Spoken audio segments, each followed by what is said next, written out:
The story of Atlantis is one of the most enduring and captivating legends in human history.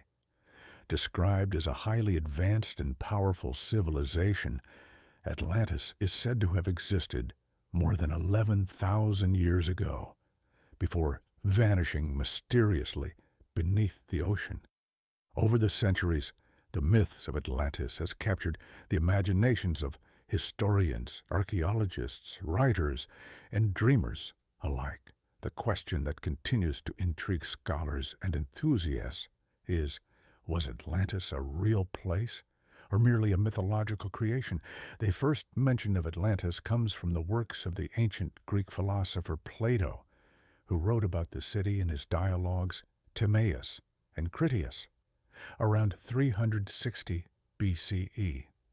According to Plato, Atlantis was a vast island located beyond the Pillars of Hercules, which we know today as the Strait of Gibraltar. The island was said to be larger than Libya and Asia Minor, combined with a sophisticated and flourishing civilization that thrived for many generations. Plato described the Atlanteans as an advanced people, blessed with remarkable engineering and architectural skills. They built grand palaces, temples, and canals, with the capital city being a marvel of urban design consisting of concentric rings of water and land. The Atlanteans were also known for their wealth, enjoying abundant natural resources, including precious metals and a thriving trade network. In Plato's account, the island of Atlantis was ruled by powerful kings who were descended from Poseidon, the Greek god of the sea. However, despite their great prosperity, the Atlanteans eventually became corrupt. Plato depicted them as a people who grew greedy and immoral, abandoning their noble virtues. The gods, angered by their decadence, decided to punish the Atlanteans. In a single day and night of cataclysmic events, Atlantis was submerged by a great flood and vanished beneath the sea, lost to history forever. Plato's account of Atlantis was largely dismissed as a myth for centuries. Some believed it was a cautionary tale about the dangers of hubris and moral decay, designed to warn civilizations of the consequences of arrogance and greed. Others speculated that Plato's story was allegorical, meant to illustrate philosophical ideas rather than describe a real place. Yet, despite the skepticism surrounding Atlantis, many have sought to uncover its true location. Over the years, countless theories have emerged, suggesting that the lost city could be found in locations as diverse as the Mediterranean, the Caribbean, Antarctica, and even the Caribbean Sea. Some proponents argue that Atlantis was a real ancient civilization that was destroyed by a natural disaster, such as a volcanic eruption or an earthquake, leading to the submergence of the island. One of the most popular theories ties Atlantis to the island of Santorini in the Aegean Sea. In 1450 BCE, the Minoan civilization, based on Santorini, was devastated by one of the largest volcanic eruptions in recorded history. The eruption caused massive tsunamis and widespread destruction, potentially explaining Plato's description of Atlantis being lost in a cataclysmic event. The Minoans were also an advanced culture known for their art, architecture, and seafaring prowess, which aligns with some aspects of Plato's Atlantis. Other theories suggest that the story of Atlantis could be connected to real historical events, such as the decline of ancient civilizations due to catastrophic natural disasters, or the collapse of the Bronze Age societies. The myth of Atlantis could be a reflection of humanity's collective memory of ancient civilizations that were wiped out by earthquakes, floods, or other forms of destruction. Despite the intriguing theories and ongoing fascination with the legend, no definitive evidence has ever been found to prove that Atlantis existed as Plato described it. Modern archaeologists and historians largely consider Atlantis to be a myth. though it continues to spark imaginations and inspire explorations of lost civilizations. In the centuries following Plato's writings, the tale of Atlantis has evolved into a cultural touchstone, inspiring works of fiction, movies, and even pseudoscientific theories. Whether real or imagined, Atlantis represents the timeless human desire to explore the unknown, uncover lost histories, and dream of civilizations beyond our own. To this day, Atlantis remains a symbol of both human achievement and the fragility of great civilizations. Its legend serves as a reminder that even the greatest empires can fall, disappearing into the depths of the ocean, leaving behind only myths, stories, and the eternal question: was Atlantis real? Pompeii, a city frozen in time, offers a poignant glimpse into the life of ancient Rome before the catastrophic eruption of Mount Vesuvius in 79 CE. Its destruction and rediscovery centuries later have made it one of the most famous archaeological sites in the world. The city's sudden and tragic demise is a story of nature's raw power, human vulnerability, and the passage of time. Today, Pompeii stands as a testament to Roman civilization and a reminder of the fragility of human existence. Located near the Bay of Naples in southern Italy, Pompeii was once a thriving Roman city, home to approximately 11,000 people. Its inhabitants lived in a bustling urban environment, filled with grand houses, public baths, temples, and busy marketplaces. The city was a hub of commerce and culture, situated near fertile lands that produced agricultural goods, as well as a popular vacation spot for the wealthy Roman elite. Pompeii's citizens enjoyed a lifestyle marked by luxurious homes, adorned with intricate frescoes, beautiful mosaics, and sophisticated engineering, such as the city's advanced water systems and public entertainment venues. However, Pompeii's prosperity came to an abrupt and tragic end on August 24th, 79 CE. Mount Vesuvius, a seemingly dormant volcano, erupted in a violent and catastrophic event that buried the entire city under a thick blanket of ash, pumice, and volcanic debris. The eruption released a cloud of volcanic ash and gas that reached an estimated height of 33 kilometers, 20 miles, into the sky. Within hours, Pompeii was completely covered, and its inhabitants were buried under several meters of ash and pumice, many of them succumbing to the intense heat, toxic gases, and collapsing buildings. What makes the destruction of Pompeii so compelling is that the city was not entirely wiped away. Instead, it was preserved by the volcanic materials that buried it, creating a time capsule of ancient life. For centuries, the ruins of Pompeii remained hidden beneath layers of volcanic ash, forgotten by all but a few locals. It wasn't until the 18th century that the city was rediscovered, sparking an archaeological excavation that continues to this day. The excavation of Pompeii has revealed an extraordinary snapshot of Roman life, frozen at the moment of its destruction. Archaeologists have uncovered well-preserved buildings, streets, and objects, offering a detailed view of the city's infrastructure, architecture, and daily activities. The streets of Pompeii are lined with stepping stones designed to keep pedestrians' feet dry in the rain and above the sewage running in the gutters. The ruins of temples, bathhouses, and forums still stand, showcasing the grandeur of the Roman city. Even the remnants of private homes, with their frescoes and mosaics, provide insight into the personal lives of Pompeii's citizens. One of the most striking aspects of Pompeii's preservation is the discovery of plaster casts of the victims of the eruption. As the hot ash and pumice enveloped the city, it created molds around the bodies of those who were trapped, preserving their final moments. Archaeologists later injected plaster into these cavities, creating lifelike casts of the victims, some of whom appear to be in the midst of fleeing, trying to protect themselves, or even covering their faces from the suffocating fumes.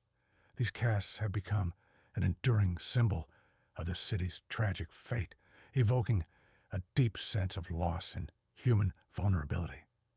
Pompeii's rediscovery has provided historians and archaeologists with invaluable information about Roman life, technology, and society.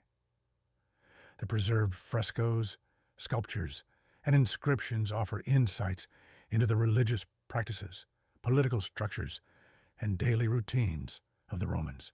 The city's vibrant street life, including shops, taverns, and brothels, has revealed much about the social dynamics of the time, shedding light on both the public and private spheres of Roman society. Despite its fame, Pompeii's excavation continues to be a challenging and ongoing process. Natural forces, including earthquakes and the erosion caused by tourism, threaten the preservation of the site. Efforts are being made to safeguard the ruins for future generations, with ongoing research and conservation projects focused on maintaining the integrity of the site. Today, Pompeii stands not only as a symbol of the ancient Roman world, but also as a poignant reminder of the fleeting nature of human existence. The city, once full of life, now lies under a blanket of volcanic ash, its streets silent, its buildings crumbled. Yet, in its remains, there is a story of resilience and tragedy, of human endeavor and nature's unstoppable force. Pompeii's eternal ashes serve as a powerful testament to the fragility of life and the indelible imprint left by the passage of time. Perched high in the Peruvian Andes, shrouded by clouds and encased in lush green forests, Machu Picchu stands as one of the most awe-inspiring and enigmatic ancient sites in the world. Often referred to as the lost city of the Incas, this remarkable archaeological wonder was built by the Inca civilization in the 15th century. It remains an enduring symbol of Incan ingenuity, mysticism, and the civilization's profound connection with nature, though it was never truly lost to the world. The mystery surrounding its purpose and the methods used to build it continue to captivate scholars and visitors alike. Machu Picchu is situated at an altitude of approximately 2,430 meters, 7,970 feet, above sea level, making it one of the most striking and accessible archaeological sites in the world. The name Machu Picchu translates to Old Peak in Quechua, reflecting its towering position above the Urubamba River Valley. Its location, hidden deep within the cloud forests, adds to the air of mystery that envelops the site. The city's isolation and its breathtaking panoramic views of the surrounding mountains make it an almost otherworldly destination, as if it were suspended between the earth and the heavens. The origins of Machu Picchu are firmly tied to the Inca Empire, which flourished in South America between the 15th and 16th centuries. It is believed that the site was constructed during the reign of the Inca Emperor Pachacuti, 1438 to 1471. Unlike other Incan sites, Machu Picchu was not a major political or administrative center, nor was it intended as a grand capital city, like Cusco. Instead, it is thought to have been a royal estate or religious sanctuary, perhaps designed as a retreat for the emperor or an important religious pilgrimage site. The exact purpose of Machu Picchu remains a matter of speculation. Some archaeologists believe it was a ceremonial center dedicated to Incan deities, while others suggest it served as a retreat for elite rulers, military leaders, and nobles. The site contains several structures that may have had religious significance, such as the Intihuatana stone, a ritual stone thought to have been used as a celestial clock or calendar, aligning with the sun during solstices and equinoxes. Additionally, the presence of fine masonry, terraces for agricultural purposes, and the overall design of the site suggest it was built with a deep understanding of astronomy, agriculture, and sacred geometry. Machu Picchu was ingeniously designed and constructed, employing the sophisticated Incan building technique known as ashlar masonry. Stones were cut to fit perfectly without mortar, creating durable and earthquake-resistant walls that have withstood the test of time. The site's remarkable engineering includes intricate drainage systems, agricultural terraces that helped the Incas cultivate crops in the mountainous terrain, and a series of temples, plazas, and residences. The site's architecture blends seamlessly with the natural landscape, a testament to the Incas' deep respect for nature and their ability to work with the environment rather than against it. Despite its grandeur and importance, Machu Picchu was abandoned by the Incas sometime in the 16th century, likely as a result of the Spanish conquest. When the Spanish arrived in the Andes, they destroyed much of the Inca Empire, but they never discovered Machu Picchu, perhaps due to its remote and hidden location. As a result, the site was lost to the outside world for centuries, and it wasn't until 1911, when American historian Hiram Bingham rediscovered it, that it began to gain international attention. Since then, Machu Picchu has become a global icon of Incan culture and one of the most visited archaeological sites in the world. Today, Machu Picchu is a UNESCO World Heritage Site, and efforts have been made to preserve its cultural and ecological integrity. However, the increasing number of tourists visiting the site has raised concerns about the preservation of the site's delicate environment. Sustainable tourism practices are being implemented to protect the site, and visitors are encouraged to respect the sacredness and fragility of this ancient wonder. Despite centuries of research and exploration, many questions about Machu Picchu remain unanswered. What was its exact role in Incan society? How did the Incas manage to build such a sophisticated city in such a difficult terrain without the use of advanced tools? These mysteries continue to intrigue historians and archaeologists, ensuring that Machu Picchu retains its status as one of the most fascinating and enigmatic ancient sites in the world. For modern travelers, visiting Machu Picchu is more than just a journey to an ancient ruin. It is an immersion into a world that transcends time. Surrounded by the towering peaks of the Andes, the mist that rolls through the mountains, and the sounds of the wind rustling through the trees, it is impossible not to feel a sense of awe. Deep within the heart of Guatemala's lush Petén rainforest lies Tikal, one of the most significant and awe-inspiring archaeological sites of the ancient Maya civilization. Known as the heartbeat of the jungle, Tikal was once a powerful city-state and cultural hub that flourished between 200 and 900 CE. Today, Tikal's towering pyramids and sprawling ruins rise from the dense jungle, offering a glimpse into the grandeur of a civilization that left an indelible mark on history. The site's remarkable preservation and mysterious past continue to captivate visitors, archaeologists, and historians alike. Tikal is located in the northern part of the Petén Basin, an area that was once the heartland of the Maya civilization. It was during the classic period of Maya civilization, 250 to 900 CE, that Tikal reached its peak, becoming one of the largest and most powerful cities in the Maya world. The city's influence stretched across much of the region, controlling trade routes, agricultural lands, and military alliances. At its height, Tikal is believed to have supported a population of over 100,000 people, making it one of the largest cities in the ancient Americas. The layout of Tikal is a testament to the Mayas' advanced urban planning and architectural prowess. The city was carefully constructed with an intricate network of plazas, temples, pyramids, palaces, and causeways, all aligned with celestial events and the cycles of the natural world.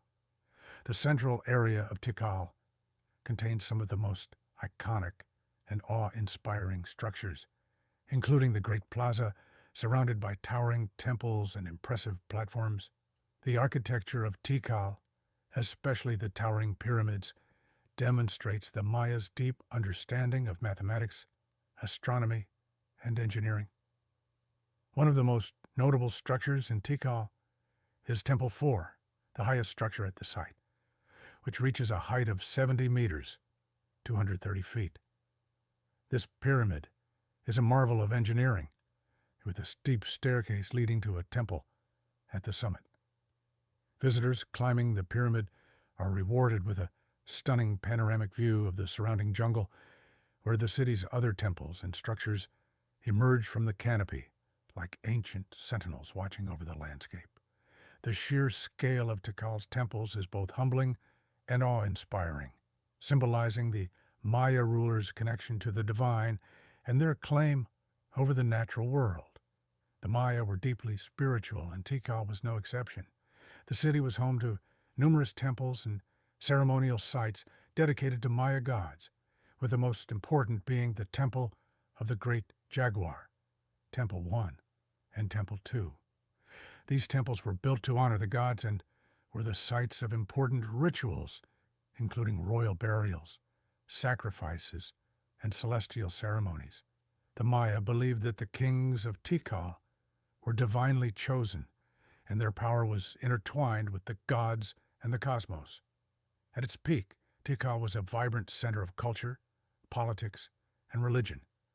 The rulers of Tikal, known as Kuhul Ajau, divine kings, played crucial roles in maintaining the city's prosperity and influence. These kings conducted warfare, organized large-scale agricultural projects, and performed ceremonial duties to ensure the continued favor of the gods. Tikal was engaged in frequent political and military conflict with neighboring city-states such as Calakmul and Karakol, as they vied for control of the region's resources and power. Despite its glory, Tikal's decline began around 800 CE, part of the broader collapse of the classic Maya civilization. The reasons behind the city's fall remain a subject of debate among scholars. Some theories suggest that prolonged warfare, resource depletion, environmental degradation, and internal strife led to the city's gradual abandonment. By the time Spanish conquistadors arrived in the region in the 16th century, Tikal was largely abandoned, its once great temples and palaces hidden by the thick jungle that had slowly reclaimed the land. The rediscovery of Tikal in the mid-19th century brought renewed attention to the ancient city.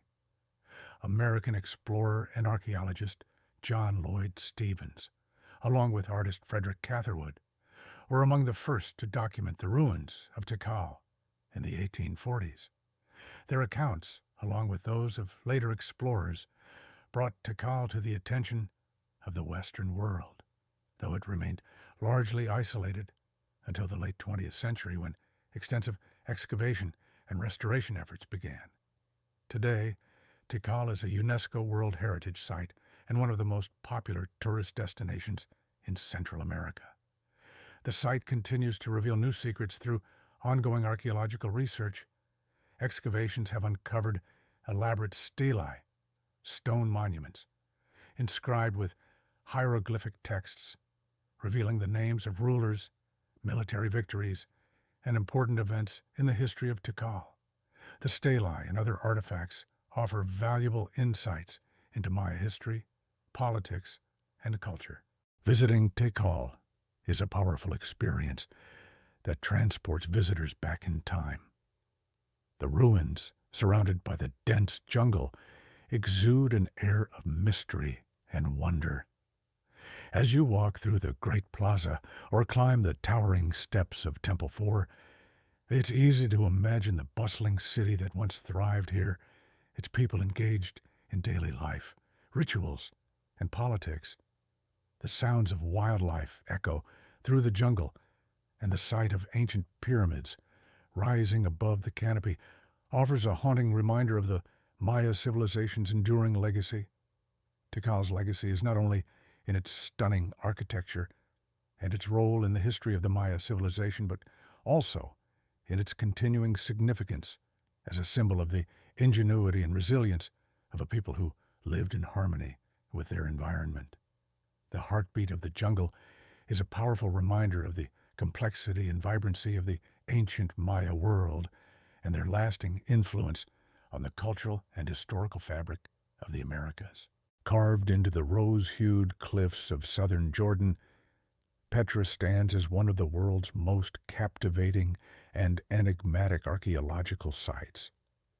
Known as the Rose City because of the striking color of its sandstone rock, Petra is an ancient city that was once the thriving capital of the Nabatean Kingdom, a powerful Arab state that flourished from the 4th century BCE until its annexation by the Roman Empire in 106 CE. The city's unique architecture, ingenious water systems, and strategic location in the desert make Petra an extraordinary testament to human ingenuity and the enduring legacy of a lost civilization. Petra's history is as fascinating as its stunning beauty. The Nabateans, a nomadic Arab tribe settled in the area around the 6th century BCE, attracted by Petra's strategic location at the crossroads of trade routes connecting Arabia, Egypt, Syria, and Mesopotamia. This advantageous position enabled Petra to become a major trading hub where merchants exchanged goods such as spices, silks, and incense. The wealth accumulated through trade allowed the Nabateans to transform Petra from a small settlement into a grand city, renowned for its elaborate architecture and sophisticated water management systems. What makes Petra so unique is its rock-cut architecture. The city's buildings, tombs, and temples were carved directly into the vibrant, rose-colored sandstone cliffs, creating a breathtaking and almost otherworldly appearance. The most famous of Petra's structures is the Al-Khazneh, or the Treasury, a massive facade carved into the rock face, which towers to a height of over 40 meters, 130 feet. The Treasury is an intricately detailed monument with columns, friezes, and a majestic urn at its peak. It is widely believed to have been a royal tomb, though its exact purpose remains a mystery. Its dramatic and stunning design has earned it a place among the most iconic landmarks in the world. Beyond the treasury, Petra is dotted with numerous other monuments, including temples, burial chambers, and the remains of a grand amphitheater that once hosted performances and gatherings. One of the most impressive aspects of Petra's architecture is the use of natural topography to create a city that blends seamlessly with its desert surroundings. Narrow passageways, known as S-Siqs, wind through the rock formations, leading visitors to hidden courtyards and monumental buildings. The SIQ that leads to the treasury is particularly striking, with the towering cliffs rising over 100 meters, 330 feet, on either side, creating a dramatic approach to one of the city's most famous landmarks. Petra's significance is not just architectural, however. The city also boasts its advanced engineering and urban planning. One of the most remarkable achievements of the Nabateans was their water management system. Situated in a desert environment with very little rainfall, the Nabateans constructed an intricate system of dams, cisterns, and water conduits to collect and store water, allowing them to thrive in a harsh and arid climate. The system was so effective that Petra was able to support a population of up to 30,000 people at its peak, with an abundance of water for daily use, agriculture, and trade. Despite its prosperity, Petra began to decline after the Romans annexed the Nabatean kingdom in 106 CE. The city's strategic importance diminished as new trade routes bypassed Petra, and the city was further weakened by earthquakes in the 4th and 5th centuries CE. By the time of the early Islamic period, Petra had largely been abandoned and forgotten by the outside world. Over the centuries, the site was buried under sand and stone, remaining hidden from the west until its rediscovery by Swiss explorer Johann Ludwig Burckhardt in 1840-1812. Burckhardt's journey to Petra was the beginning of renewed interest in the city, and since then, extensive archaeological work has revealed many of its secrets. Today, Petra is a UNESCO World Heritage Site and one of the most popular tourist destinations in the Middle East. It attracts visitors from around the world who come to witness its stunning architecture, rich history, and the sense of awe it evokes. Despite the thousands of tourists who visit each year, Petra still carries an air of mystery. While much has been discovered, many aspects of the city's past remain elusive, including the details of the Nabatean culture, the reasons for its decline, and the full extent of the city's original layout. Petra's lasting appeal lies not only in its breathtaking beauty, but also in the story it tells. It is a testament to the ingenuity and resilience of the Nabateans, who carved a thriving city from the desert rock and created one of the most impressive urban landscapes of the ancient world. The Rose City, though lost to time and the ravages of nature, continues to stand as a symbol of human creativity, perseverance, and the enduring spirit of exploration. Nestled in the jungles of Cambodia, the sprawling temple complex of Angkor Wat is one of the most magnificent and awe-inspiring feats of ancient architecture, often considered the largest religious monument in the world. Angkor Wat is the crown jewel of the Angkor Archaeological Park, a vast area that was once the heart of the Khmer Empire, one of Southeast Asia's most powerful and prosperous civilizations. Built in the early 12th century during the reign of King Surya Varman II, Angkor Wat stands as a testament to the ingenuity, ambition, and spiritual devotion of the Khmer people. It is a symbol of Cambodia's cultural and historical legacy, a silent witness to the rise and fall of an empire that once dominated much of Southeast Asia. The name Angkor Wat means Temple City in Khmer, and it is easy to see why. This vast temple complex, originally constructed as a Hindu temple dedicated to the god Vishnu, covers an area of over 162 hectares, 400 acres, and its intricate stone carvings and towering spires have made it one of the most iconic and recognizable monuments in the world. The central temple is crowned with 5 spires that represent the peaks of Mount Meru, the sacred mountain at the center of the Hindu universe. The grandeur of Angkor Wat is matched only by the precision and artistry of its design, which is believed to have been guided by astronomical alignments, showcasing the sophisticated knowledge of the Khmer architects and builders. Angkor Wat's construction, which took an estimated 30 years, was an immense undertaking involving thousands of laborers, craftsmen, and architects. The temple was built using sandstone blocks that were quarried from a site about 50 kilometers, 31 miles, away. These blocks were then transported to the site and meticulously carved into intricate bas-reliefs depicting scenes from Hindu mythology, royal battles, and daily life. The carvings, many of which are still visible today, cover the walls and corridors of the temple, offering a glimpse into the religious beliefs, social structures, and cultural practices of the Khmer civilization. Despite its origins as a Hindu temple, Angkor Wat gradually became associated with Buddhism over the centuries. By the 14th century, as the Khmer Empire began to decline, Buddhism had replaced Hinduism as the dominant religion in the region, and Angkor Wat was transformed into a Buddhist temple. This shift in religious practices helped to preserve the temple as it continued to be used as a place of worship and pilgrimage throughout the centuries, even as the surrounding city of Angkor fell into ruin.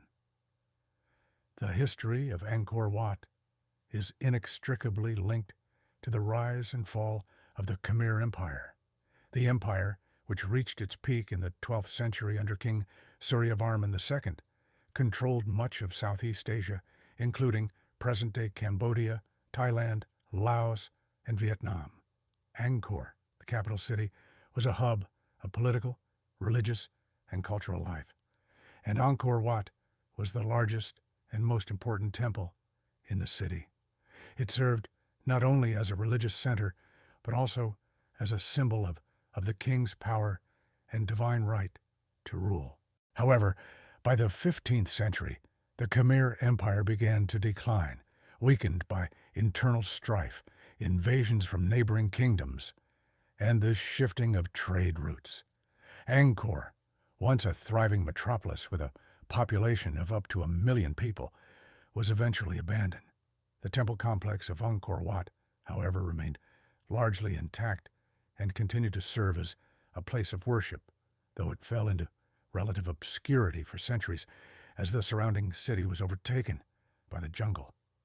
It wasn't until the 19th century when French explorer Henri Mouhot rediscovered Angkor Wat that the temple complex began to regain its place in the global consciousness. Mouhot's writings and sketches sparked widespread interest in the ruins of Angkor, and over the following decades, archaeological expeditions began to uncover the hidden treasures of the ancient city. The site was eventually recognized as a UNESCO World Heritage Site in 1992, and today it attracts millions of visitors from around the world, making it one of the most popular tourist destinations in Southeast Asia. Despite the ravages of time, war, and environmental factors, Angkor Wat remains an enduring symbol of Cambodia's rich cultural heritage and spiritual legacy. The temple complex has survived centuries of conflict, including the brutal Khmer Rouge regime in the 1970s, which devastated much of the country. Efforts to preserve and restore Angkor Wat continue as international organizations and the Cambodian government work together to protect the site from further deterioration caused by natural disasters, tourism, and urban development. Angkor Wat's significance extends beyond its architectural splendor and historical importance. It is a symbol of Cambodia's resilience and cultural identity, and it plays a central role in the nation's collective memory. The image of Angkor Wat is featured on Cambodia's national flag, a testament to the temple's enduring importance to the Cambodian people. For those who visit Angkor Wat, the experience is more than just a trip to a historical site. It is a journey into the heart of a once great civilization, a place where the spiritual, cultural, and political forces that shape Southeast Asia come alive through the temple's intricate carvings, grand architecture, and sense of timelessness. As the sun rises over the temple's spires and the shadows of the jungle play across the stone, Angkor Wat remains a powerful reminder of the glory of the Khmer Empire and the enduring legacy of a forgotten kingdom that once ruled the heart of Southeast Asia. Nestled in the Valley of Mexico, just 50 kilometers, 31 miles, northeast of modern-day Mexico City, lies Teotihuacan, one of the most remarkable and enigmatic ancient cities in the Americas. Known as the City of the Gods, Teotihuacan was once a thriving metropolis, home to tens of thousands of people. Its grandeur, sophistication, and colossal structures continue to astound archaeologists, historians, and visitors alike. Despite its impressive size and influence, much of the history and the identity of Teotihuacan's creators remain shrouded in mystery. Today, it stands as a UNESCO World Heritage Site, preserving the legacy of a civilization that flourished long before the rise of the Aztecs. Teotihuacan's origins date back to around 200 BCE, when it began as a small settlement. By the time it reached its peak between 100 BCE and 750 CE, it had become one of the largest cities in the world, with an estimated population of over 100,000 people. The city was a center of culture, religion, commerce, and political power, exerting significant influence over Mesoamerica. Its strategic location in the Valley of Mexico, along with its sophisticated urban planning, made it a hub for trade, art, and innovation. One of the most striking features of Teotihuacan is its monumental architecture. The city is laid out along a central axis, with several grand structures aligned with astronomical events and cardinal directions. At the heart of Teotihuacan lies the Avenue of the Dead, a wide, paved thoroughfare that stretches for about 2 kilometers, 1.2 miles, from the Pyramid of the Moon at the north end to the Pyramid of the Sun at the south end. This grand avenue, flanked by large platforms and residential complexes, is believed to have been the site of ceremonial processions and rituals. The Pyramid of the Sun is the largest and most iconic structure in Teotihuacan. Standing at 66 meters, 216 feet, tall, it is one of the largest pyramids in the Americas. The pyramid's massive size and precise alignment with the sun during key solstices suggest that it had important astronomical and religious significance. Visitors can climb the pyramid's steep steps to the summit, where they are rewarded with a breathtaking view of the entire city and the surrounding landscape. The pyramid's construction was a monumental feat, with millions of tons of material used to create its massive structure.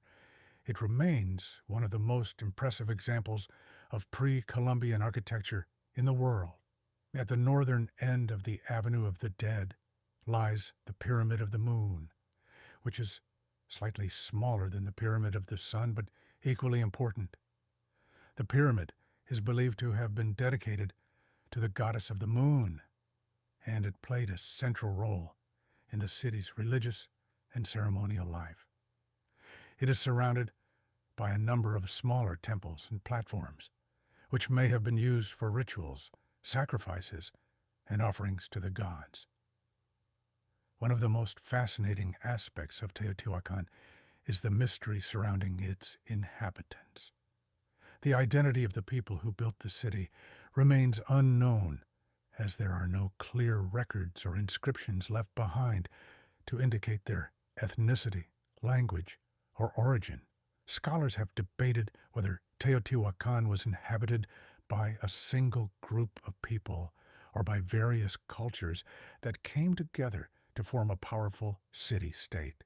What is certain is that the city's influence stretched far beyond its borders, with artifacts and architectural styles found in distant regions of Mesoamerica, suggesting that Teotihuacan played a central role in the cultural and political exchange of the time. Teotihuacan was also a hub of artistic and cultural expression. The walls of many of the city's buildings are adorned with vibrant murals depicting scenes of gods, warriors, and everyday life. The murals provide valuable insights into the spiritual beliefs and social structure of the Teotihuacan people. One of the most famous examples of these murals is found in the Palace of the Jaguars, where images of jaguars, serpents, and other powerful animals are painted in vivid colors, symbolizing the gods and the forces of nature. Despite its grandeur and importance, Teotihuacan began to decline around the 7th century CE. The reasons for the city's fall remain unclear, but it is believed that internal strife, resource depletion, and external invasions may have contributed to its eventual abandonment. By the time the Aztecs arrived in the region centuries later, Teotihuacan had already been abandoned for hundreds of years. Nevertheless, the Aztecs held the city in great reverence, considering it to be a place of divine power and a model for their own civilization. They even named it Teotihuacan, which means the place where gods were born in Nahuatl, reflecting their belief that the city had been the birthplace of the gods. Today, Teotihuacan remains a major archaeological site, drawing visitors from around the world who come to marvel at its architectural wonders and to explore the mysteries of its ancient past. Excavations and research continue, revealing new insights into the city's construction, its inhabitants, and its religious practices. The city's pyramids, temples, and murals serve as enduring reminders of a civilization that once ruled the Valley of Mexico and left a profound legacy in the history of Mesoamerica. Visiting Teotihuacan is like stepping back in time to a place of grandeur, mystery, and ancient power.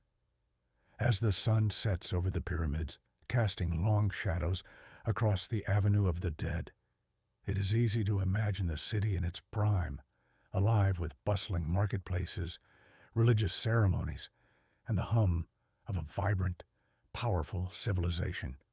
The mysterious city of the gods continues to captivate and inspire, its secrets buried deep in the stone, waiting to be uncovered by those who seek to unlock the mysteries of this ancient metropolis. Babylon, one of the most legendary cities in ancient history, evokes images of immense power, splendor, and mystique.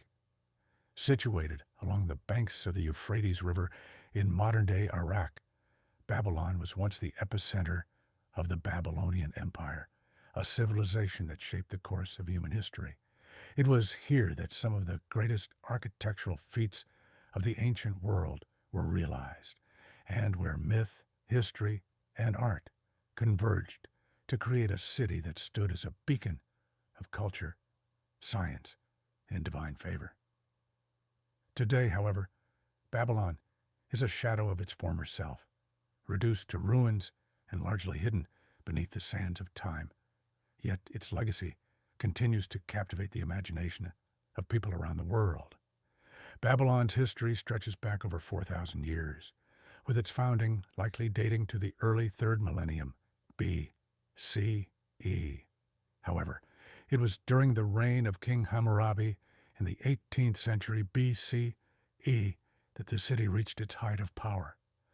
Hammurabi, one of the most famous rulers in history, is best known for creating one of the earliest and most complete legal codes, known as the Code of Hammurabi. Under his leadership, Babylon became a dominant force in Mesopotamia, expanding its territory and influence over much of the region.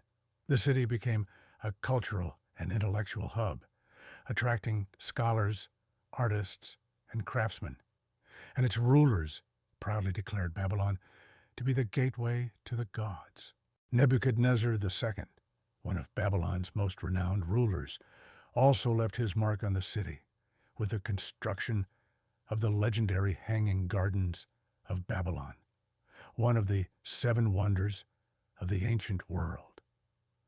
The gardens, which are believed to have been built for Nebuchadnezzar's wife, Amatis of Media, were said to be an awe-inspiring sight, lush terraced gardens that appeared to float in the air, supported by a complex system of irrigation.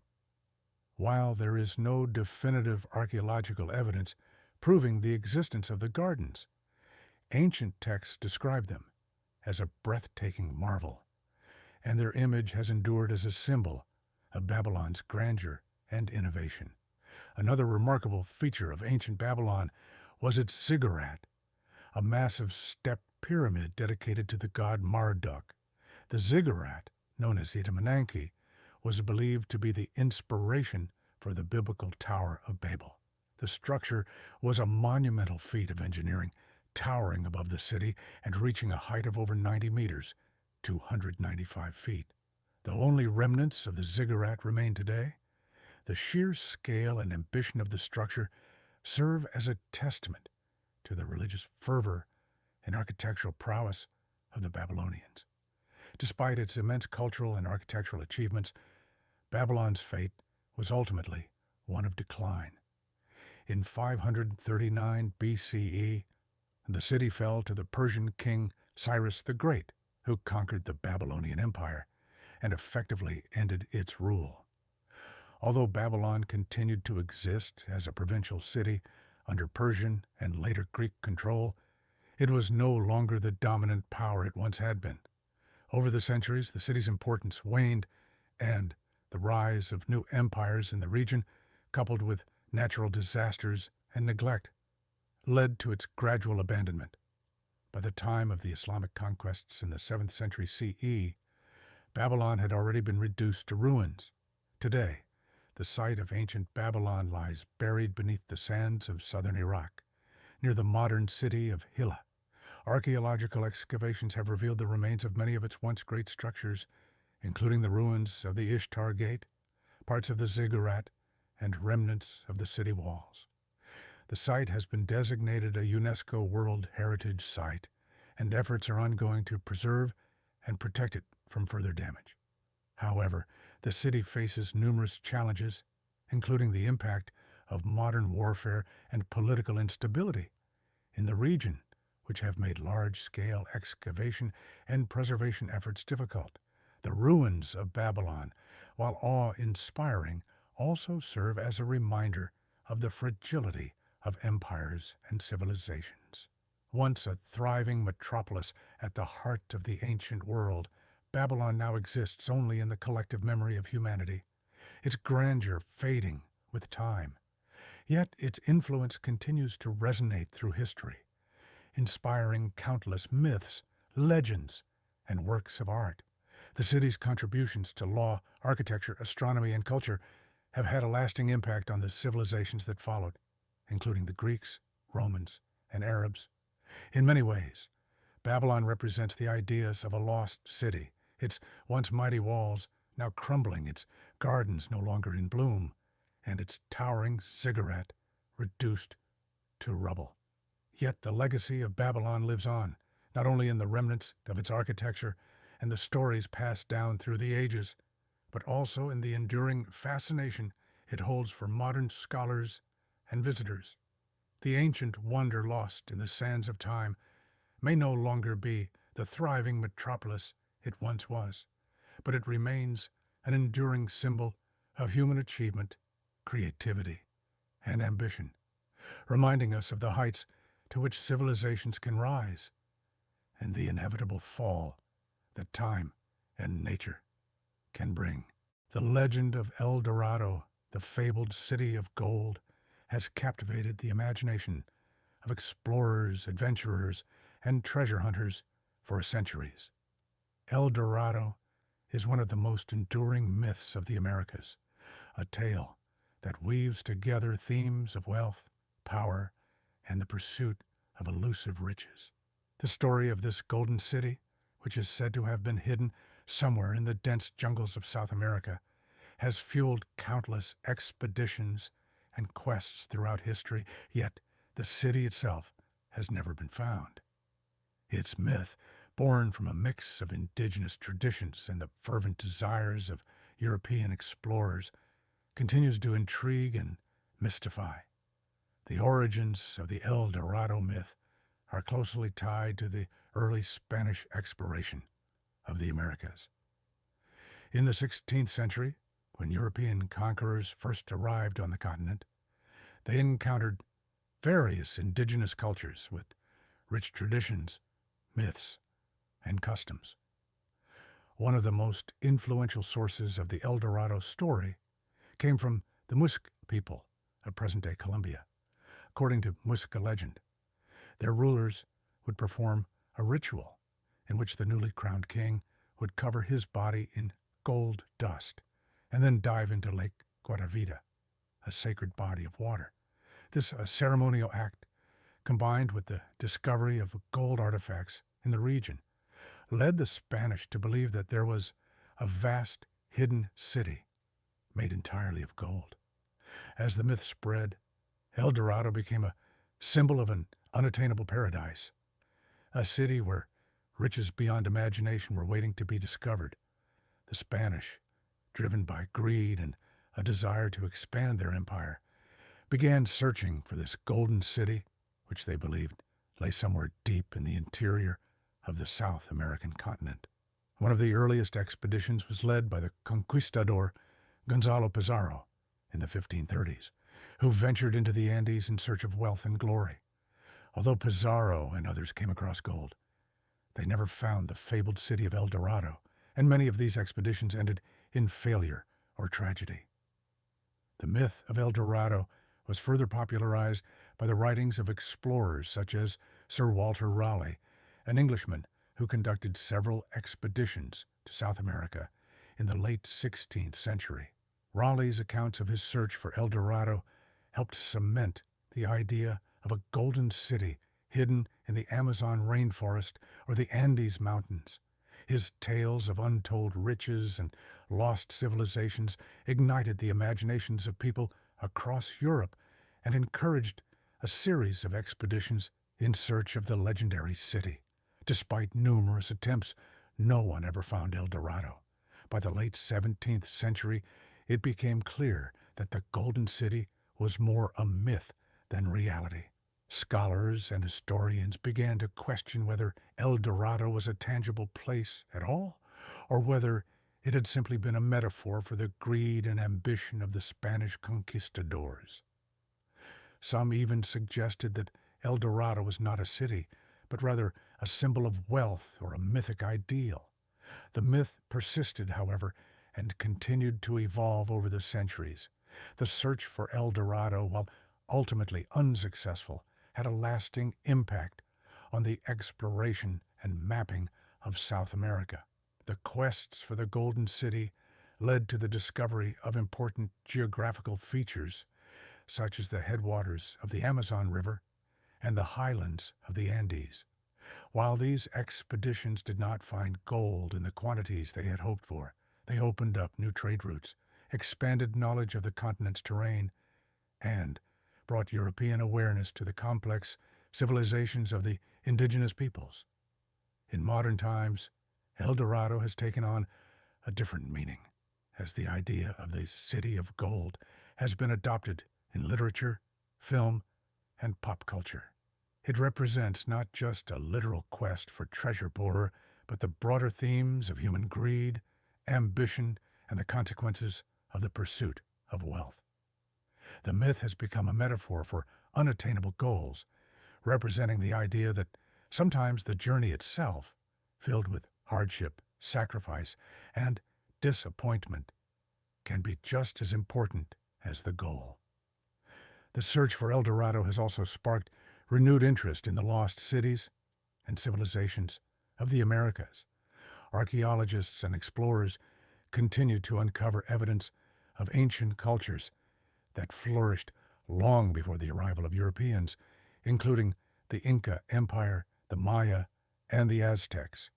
These civilizations were known for their vast wealth, advanced knowledge, and intricate architecture, and some of them may have contributed to the El Dorado legend.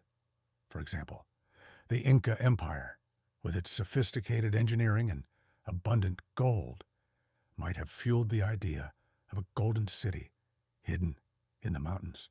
Today, the story of El Dorado continues to resonate with people around the world. It is a symbol of the enduring human fascination with treasure, the unknown, and the idea that there are still mysteries left to be solved. Some believe that the Golden City still exists, waiting to be uncovered by a new generation of explorers. Others see it as a cautionary tale, a reminder of the dangers of unchecked greed and the belief that material wealth is the ultimate prize. While the search for El Dorado may have been fruitless, the legacy of this mythical city endures. It has inspired generations of adventurers and storytellers, and its myth continues to captivate our imaginations. El Dorado may not be a real city, but the quest for it speaks to something deeper within the human spirit, a desire for discovery, a thirst for adventure, and a hope that hidden treasures still await those bold enough to seek them. Cahokia, once the largest and most sophisticated pre-Columbian settlement north of Mexico, remains one of the greatest archaeological mysteries of North America. Located near present-day St. Louis, Missouri, Cahokia was the heart of the Mississippian culture, a thriving civilization that flourished from around 600 CE to 1400 CE. Despite its once mighty influence, Cahokia was abandoned long before European settlers arrived in the Americas, leaving behind only its monumental earthworks and the echoes of a civilization that has long since vanished. Today, Cahokia is a UNESCO World Heritage Site, preserving the legacy of this remarkable city that once stood as a beacon of culture, trade, and power. Cahokia's rise and fall are closely tied to the development of the Mississippian culture, a Native American society that flourished along the Mississippi River and its tributaries. The Mississippians were primarily agricultural, growing crops such as corn, beans, and squash, which allowed them to settle in permanent villages. Around 600 CE, Cahokia began to emerge as a significant settlement, benefiting from its location near rich floodplains, which made the area ideal for agriculture and trade. By the 11th century, Cahokia had grown into a sprawling urban center with an estimated population of 10,000 to 20,000 people at its peak. This made it one of the largest cities in the world at the time, rivaling some of the great civilizations of Europe, Asia, and Mesoamerica. The city's layout was meticulously planned, with distinct districts for residential, ceremonial, and political activities. At its heart was the Monk's Mound, the largest earthen pyramid in North America, which stood as a symbol of the city's power and religious significance. Monk's Mound was used for both ceremonial purposes and as the residence of Cahokia's elite rulers. The Mississippians who lived in Cahokia were skilled engineers and architects. The city was built using an intricate system of earthen mounds, plazas, and wooden structures, all arranged with careful attention to astronomical alignments.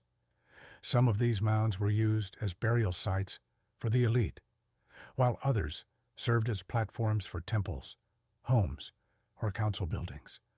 The woodhenge, a circular arrangement of wooden posts, was used as an astronomical observatory to mark the solstices and equinoxes, reflecting the Mississippians' deep knowledge of the heavens. At its height, Cahokia was a hub of commerce and culture. It was strategically located at the confluence of several major rivers, making it an ideal center for trade.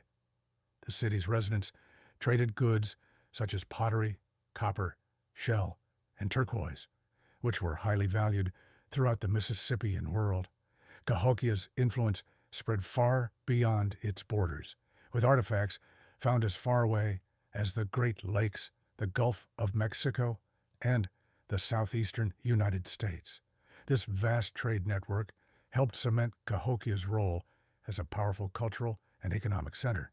The society of Cahokia was highly structured, with a clear distinction between the elites and common people. The rulers of Cahokia, often referred to as the Great Sun and his council, held significant religious and political power. These leaders were believed to have a divine connection to the gods, and their authority was reinforced by the grandiose structures and rituals that took place in the city. The elite lived in large platformed houses near Monk's Mound, while commoners lived in smaller, more modest homes on the outskirts of the city.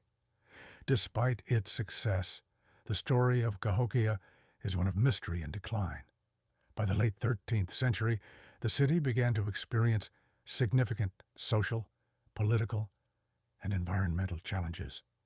Scholars believe that a combination of factors, including climate change, deforestation, soil depletion, and political instability, contributed to the city's decline.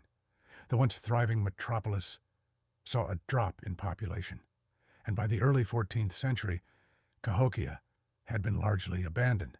The reasons for its abandonment remain unclear, but it is possible that the collapse of the city's agricultural base, combined with internal conflict, played a role in its fall. Today, the remains of Cahokia provide a glimpse into a lost civilization that once ruled the American Midwest. The city's massive earthen mounds, especially Monk's Mound, are still visible and serve as a reminder of the remarkable achievements of the Mississippian people. Archaeologists continue to study the site, uncovering new artifacts and insights into the lives of the people who lived there.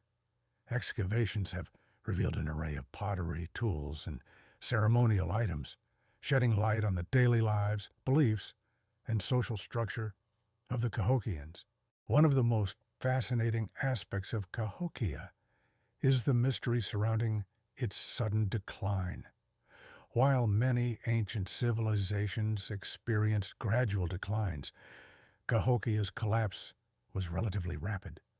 Some theories suggest that warfare or environmental degradation, such as flooding or droughts, may have played a role in the city's downfall. Others believe that the complex political and social systems of the city may have led to internal strife that contributed to its collapse. Regardless of the cause, the disappearance of Cahokia remains one of the great unsolved mysteries of North American history. Cahokia's legacy, however, endures. The site continues to be an important cultural and historical landmark, attracting visitors from around the world who come to learn about the Mississippian people and their remarkable achievements. The city of Cahokia represents a fascinating chapter in the history of North America, highlighting the advanced technologies, complex social structures, and vibrant cultures that existed long before the arrival of Europeans. Its story reminds us of the rich and diverse heritage of the indigenous peoples of the Americas, and the lessons we can learn from their rise and fall. In a world where ancient cities and civilizations often fade into the annals of time, Cahokia stands as a testament to the ingenuity, creativity, and resilience of the Mississippian people, a lost city that continues to inspire awe and wonder, even centuries after its fall. Chichen Itza, one of the most famous archaeological sites in Mexico, stands as a testament to the advanced civilization of the ancient Maya. Located in the heart of the Yucatán Peninsula, this once thriving city was a political, economic, and religious center of the Maya civilization between the 7th and 10th centuries. Today, Chichen Itza remains a symbol of the Mayas' architectural ingenuity, their understanding of astronomy, and their rich cultural heritage. It is one of the most visited archaeological sites in the world and a UNESCO World Heritage Site, attracting millions of visitors each year. The origins of Chichen Itza date back to around 600 CE, although its most significant growth and importance occurred between 800 and 1000 CE. The name Chichen Itza translates to "at the mouth of the well of the Itza," referring to the nearby sacred cenote, a natural sinkhole that played a key role in Maya religious practices. The city's location strategically placed near freshwater sources and fertile lands, made it an ideal spot for a major urban center. Its geographical location, close to important trade routes, also helped it become a hub for commerce, with goods such as cacao, jade, and textiles flowing through the city from various parts of Mesoamerica. One of the most iconic structures in Chichen Itza is the Pyramid of Kukulkan, also known as El Castillo. This massive step pyramid, dedicated to the feathered serpent god Kukulkan, is not only an architectural marvel, but also a remarkable feat of astronomical precision. The pyramid stands at 98 feet tall and has a base that measures 180 feet on each side. El Castillo is aligned with the solstices in a way that creates a stunning visual effect. During the spring and autumn equinoxes, the shadow of the setting sun appears to form the shape of a serpent slithering down the pyramid steps, symbolizing the descent of Kukulkan. This demonstrates the Mayas' deep understanding of the cosmos and their ability to incorporate this knowledge into their architectural designs. Another key structure in Chichen Itza is the Great Ball Court, the largest and best preserved ball court in Mesoamerica. The Maya played a ball game known as Poke Atak, which held great religious and political significance. The ball court at Chichen Itza measures 168 meters in length, and its walls are decorated with carvings depicting players in action. The game was often seen as a symbolic reenactment of the Maya creation myth, with the players representing the gods, and its outcome believed to affect the balance between life and death. Some interpretations suggest that the game had ritualistic elements, and the victors may have been rewarded, while the losers, particularly if the game was tied to sacrifices, may have faced a far grimmer fate. The Temple of the Warriors is another striking feature of Chichen Itza, with a large columned hall that supports a series of statues representing warriors. This temple is thought to have been a center for both religious and political activities. It offers a glimpse into the complex structure of Maya society, where the ruling elite held both spiritual and military power. The temple is surrounded by hundreds of columns, many of which are adorned with carvings that depict warriors, jaguars, and eagles, reflecting the importance of warfare and conquest in Maya society. Despite its glory, Chichen Itza, like many other ancient cities, eventually fell into decline. By the end of the 10th century, the city began to lose its political and economic influence. The reasons for Chichen Itza's decline are not fully understood, but it is believed that factors such as climate change, overpopulation, resource depletion, and internal political struggles may have played a role. By the time the Spanish arrived in the region in the 16th century, Chichen Itza had already been abandoned. Today, Chichen Itza stands as a symbol of the remarkable achievements of the Maya civilization. Its stunning architecture, complex urban planning, and astronomical alignments continue to fascinate scholars and visitors alike. The site has also played a crucial role in preserving Maya culture and heritage, with ongoing archaeological excavations and efforts to protect the site from further damage. In 2007, Chichen Itza was named one of the new 7 Wonders of the World, solidifying its place as one of the most significant cultural and historical sites on the planet. Chichen Itza's legacy endures, not only as a reminder of the Maya civilization's greatness, but also as a testament to the resilience and ingenuity of the people who built it, the city's architectural wonders, its role in Maya religious practices, and its historical significance continue to inspire awe and admiration, ensuring that Chichen Itza remains a vital part of the cultural landscape of Mexico and the world. Mycenae, one of the most iconic archaeological sites in Greece, holds a special place in both history and legend. Located in the northeastern part of the Peloponnese, Mycenae was once a powerful city-state that flourished during the Late Bronze Age, around 1600 BCE to 1100 BCE. This ancient city, which is steeped in myth and history, was the home of King Agamemnon, a central figure in Greek mythology, particularly in the tales of the Trojan War. Today, Mycenae stands as a remarkable testament to the ingenuity and culture of the ancient Greeks, showcasing their advanced engineering, rich artistic traditions, and complex social and political structures. The first traces of Mycenaean civilization can be traced back to the early Bronze Age, but it was during the height of the Mycenaean civilization, around 1400 BCE, that the city became a major center of power in the Aegean world.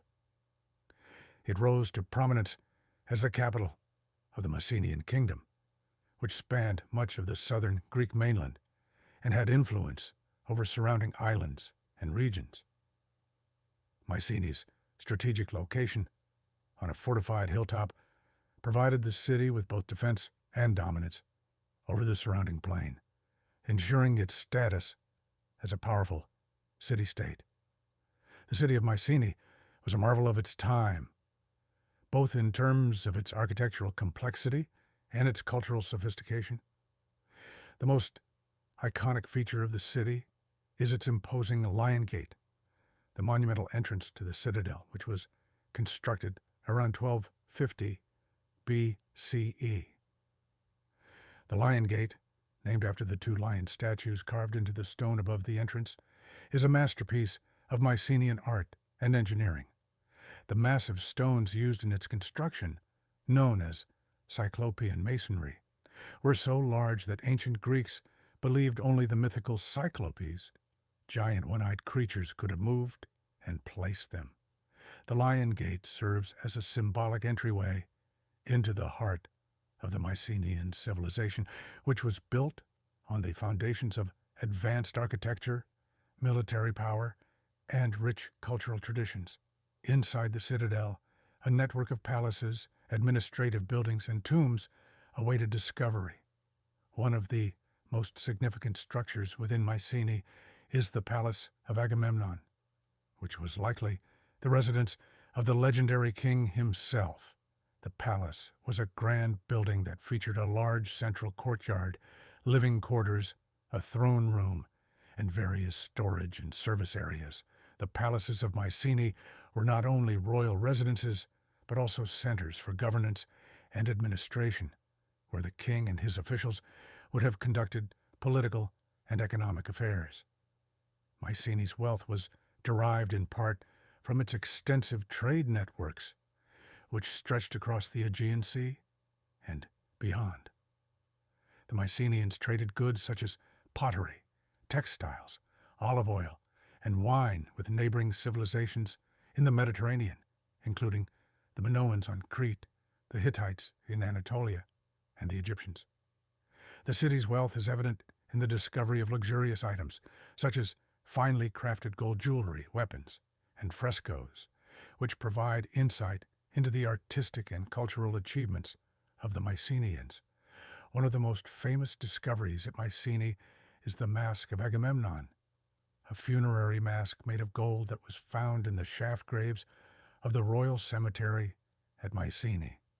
This iconic artifact, although debated by scholars in terms of its authenticity, remains a symbol of the grandeur and opulence of the Mycenaean elite.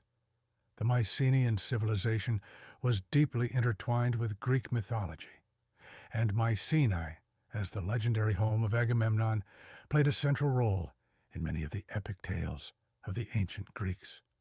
Agamemnon, the king of Mycenae, is perhaps best known for his role in the Iliad, where he leads the Greek forces against Troy in the Trojan War. The myth of Agamemnon is marked by themes of honor, betrayal, and divine retribution, particularly surrounding his return from the war. According to legend, Agamemnon's wife, Clytemnestra, murdered him upon his return home as revenge for sacrificing their daughter Iphigenia to the gods in order to secure favorable winds for the Greek fleet. This tragic story has been told and retold in various forms, from the epic poems of Homer to the tragic plays of Aeschylus. Beyond the myths, the history of Mycenae is intertwined with the complex political and military structure of the Mycenaean world. The Mycenaeans were known for their fortified cities and their military prowess, which were crucial to their dominance in the Aegean. The shaft graves at Mycenae, which were discovered by the archaeologist Heinrich Schliemann in the 19th century, provide evidence of the city's elite class.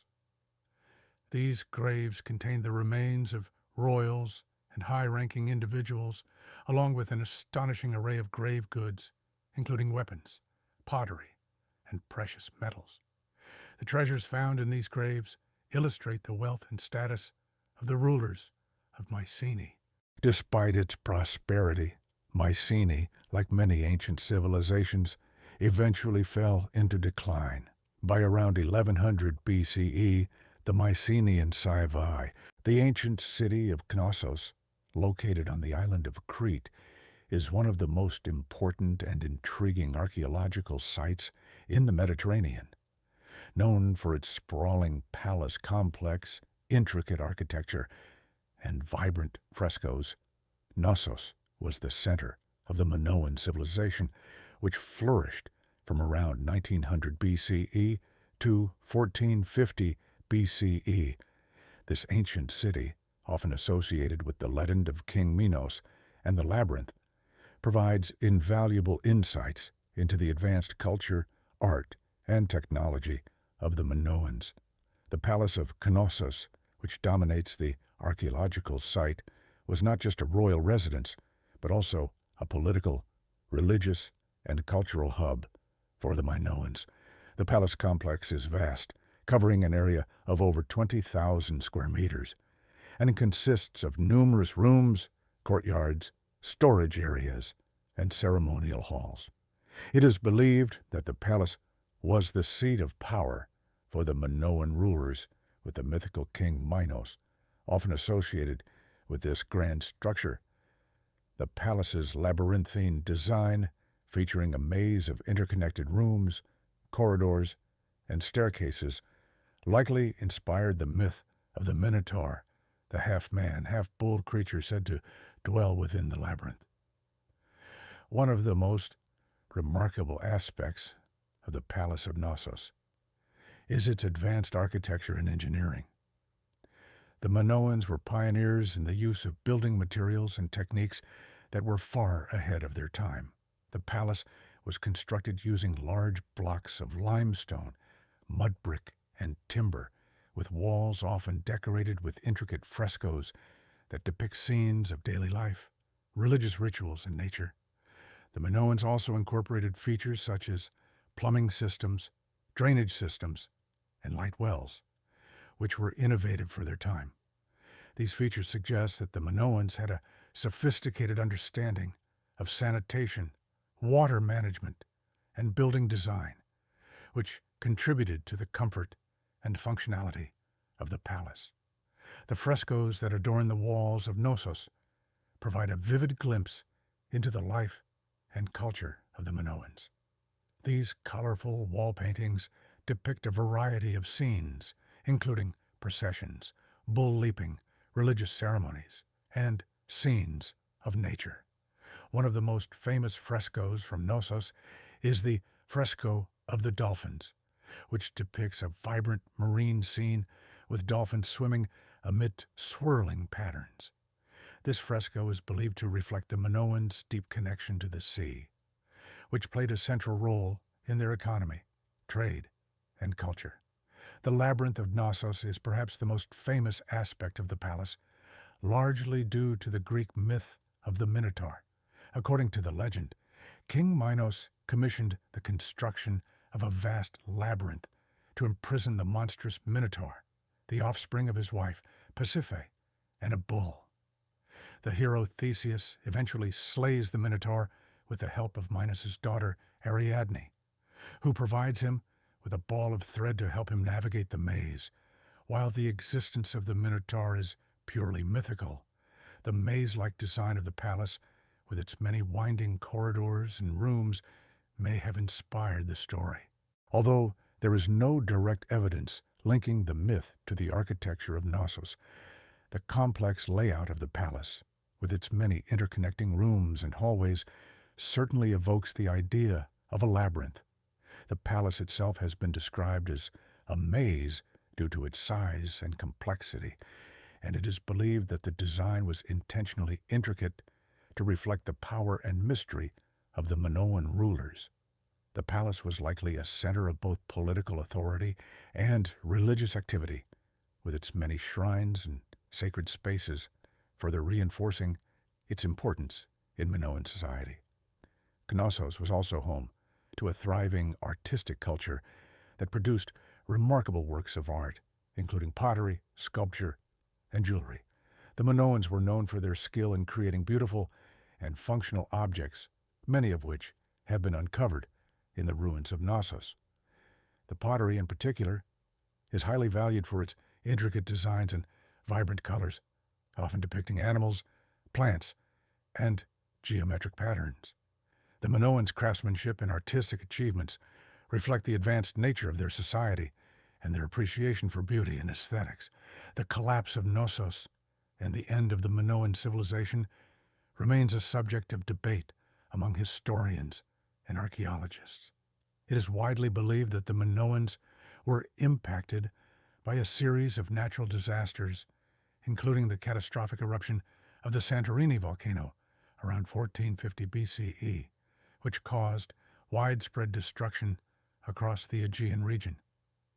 This eruption may have contributed to the decline of Knossos, which was eventually abandoned. However, the reasons for the ultimate fall of the Minoan civilization are complex and likely involve a combination of environmental, political, and social factors. Today, the Palace of Knossos is one of the most significant archaeological sites in Greece, attracting visitors from around the world. Excavations at the site, which began in the early 20th century under the direction of British archaeologist Sir Arthur Evans, have uncovered much of the palace's layout, including the central courtyards, ceremonial halls, and residential areas. The site is open to the public, and visitors can explore the ruins of the palace, view the reconstructed frescoes, and learn about the fascinating history of the Minoan civilization. The ancient city of Troy, famously immortalized in Homer's epic The Iliad, is one of the most intriguing archaeological sites in the world. Known primarily for its association with the legendary Trojan War, Troy bridges the gap between myth and historical reality, captivating both scholars and visitors with its mysterious past. Located in modern-day Turkey near the Dardanelles Strait, the ruins of Troy have revealed a complex and rich history that stretches back thousands of years, with its famous siege offering insight into both the mythology and the reality of the ancient world.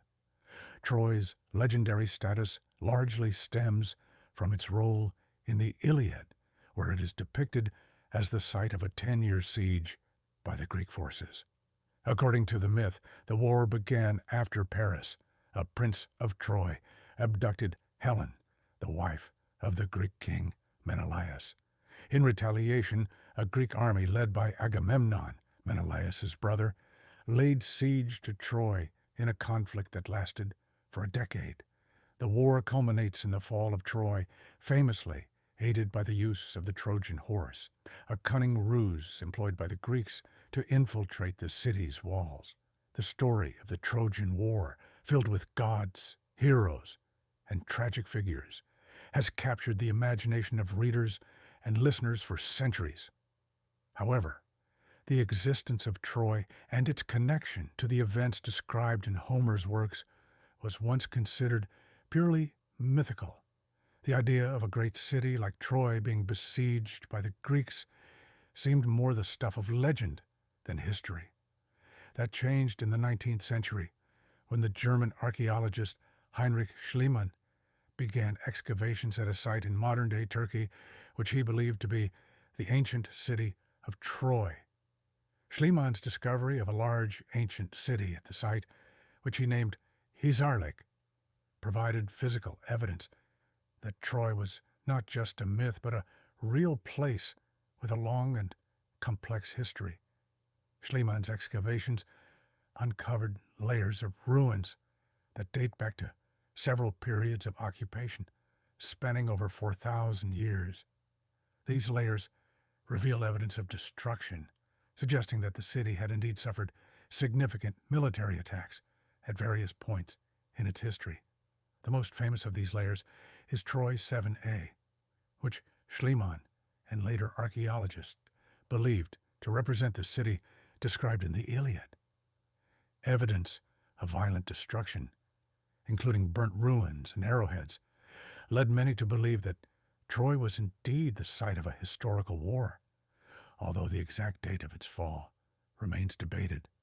Troy was originally a modest settlement during the early Bronze Age, but it grew to prominence around 1700 BCE as a strategic trading hub. Its location near the Dardanelles made it an important point of control over the flow of goods between the Aegean Sea and the Black Sea. As a result, Troy flourished as a rich and powerful city-state. The fortifications around the city, which were strengthened and rebuilt multiple times over the centuries, are a testament to Troy's strategic importance and the city's ability to defend itself against invasions. The city's most famous feature is its towering walls, which Homer describes as being of great strength and able to withstand a long siege. The walls of Troy, which can still be seen today, are made of massive stones and are among the most impressive examples of ancient fortification. The archaeological remains of the city reveal the layout of its streets, homes, and public buildings, providing a window into the everyday life of its inhabitants. In addition to its impressive architecture, Troy was also a center of art and culture. The ruins of Troy reveal evidence of advanced craftsmanship, including pottery, jewelry, and tools that reflect the city's sophisticated society. The Minoan influence is also evident in the art of Troy, particularly in the frescoes and pottery found in the city, which show scenes of nature, animals, and ceremonial life. While the myth of the Trojan War may have inspired much of the city's legendary status, it is the real history of Troy that has had a lasting impact on our understanding of the ancient world. The remains of Troy show that it was a thriving city for several millennia, and its connections to various civilizations, including the Greeks, Hittites, and Minoans, demonstrate its significance as a crossroads of cultures. This evidence of cultural exchange and military conflict enriches our understanding of Troy as both a mythic symbol and a real-world city-state. The fall of Troy, as described in the myth, has always been a subject of great interest. According to legend, the Greeks built a massive wooden horse hollowed out to hold soldiers and left it as a supposed gift to the Trojans.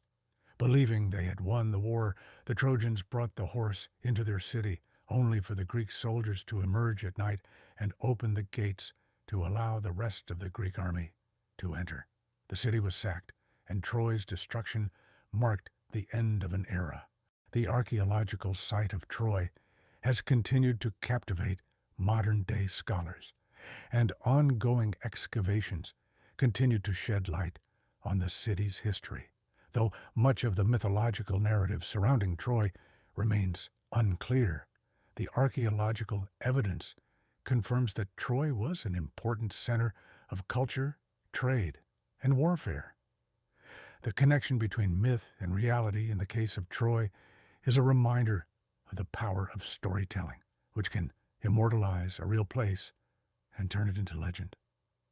Today, Troy is a UNESCO World Heritage Site, attracting thousands of visitors each year who come to explore the ruins and immerse themselves in both the history and mythology of this ancient city.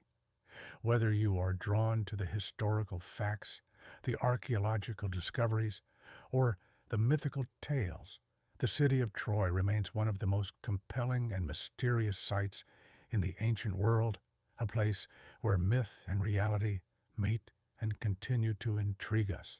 Tucked away in the picturesque region of Kintyre on the west coast of Scotland lies the mysterious and somewhat forgotten village of Machrihanish.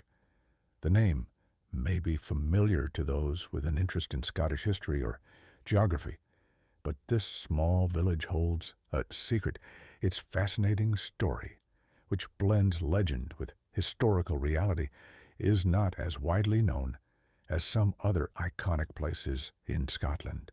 Machrihanish tale is one of rediscovery of a place that was once bustling with life, but has since faded into obscurity, its history obscured by the ravages of time and the elements. Machrihanish, which is located near the village of Campbelltown, was once a thriving community, particularly in the 18th and 19th centuries during the height of the Industrial Revolution. The village's location near the sea and its proximity to important trade routes made it an ideal place for maritime commerce. At the time, the town enjoyed a modest prosperity thanks to local industries such as fishing, farming, and the production of peat. The nearby Machrihanish Bay provided a safe harbor for ships, and the coastal location allowed the community to engage in trade with other parts of Scotland, Ireland, and beyond. Machrihanish popularity began to decline in the early 20th century. A series of factors, including changes in trade routes, industrialization in nearby towns, and the depopulation of rural areas, led to the gradual abandonment of the village. It is believed that by the mid-20th century, Machrihanish was effectively deserted, with most of its residents leaving for larger towns and cities in search of work. As the population dwindled, so did the village's infrastructure. Buildings fell into disrepair, and much of the village's once thriving community faded into memory. Despite the abandonment of Machrihanish as a residential village, its legacy remains an important part of the region's history. The village is believed to have been a key location in the early development of Scotland's coastal infrastructure, especially in relation to maritime commerce. Its legacy as a trading hub, even if short-lived, marks an important chapter in Scotland's rural development during a time of significant change. The most intriguing aspect of Machrihanish, however, is its mysterious disappearance from the historical records. As the village's buildings decayed and nature took over, it became increasingly difficult to find any trace of the settlement. This, combined with the lack of comprehensive historical records, has led to an aura of mystery surrounding Machrihanish.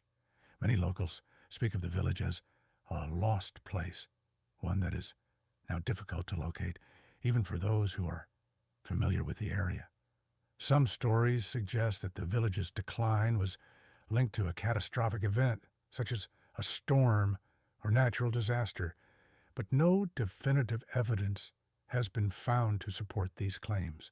For historians and archaeologists, Machrihanish presents an opportunity to study the forgotten histories of rural Scotland, and recent excavations in the area have uncovered fascinating artifacts that shed light on the daily life of its former inhabitants.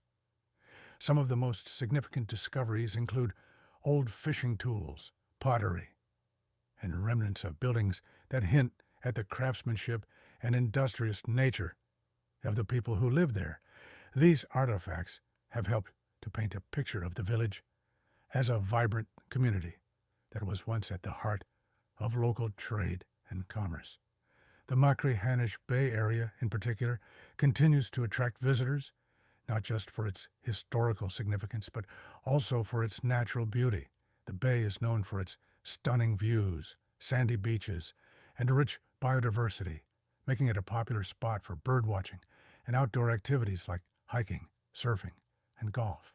The nearby Machrihanish Golf Club, one of Scotland's oldest and most renowned courses, sits on land that was once part of the village. This golf course, with its spectacular coastal views, is now one of the area's most important landmarks and a reminder of the historical significance of the region. Macrihanish's status as a lost village has also contributed to its mythical status in local folklore.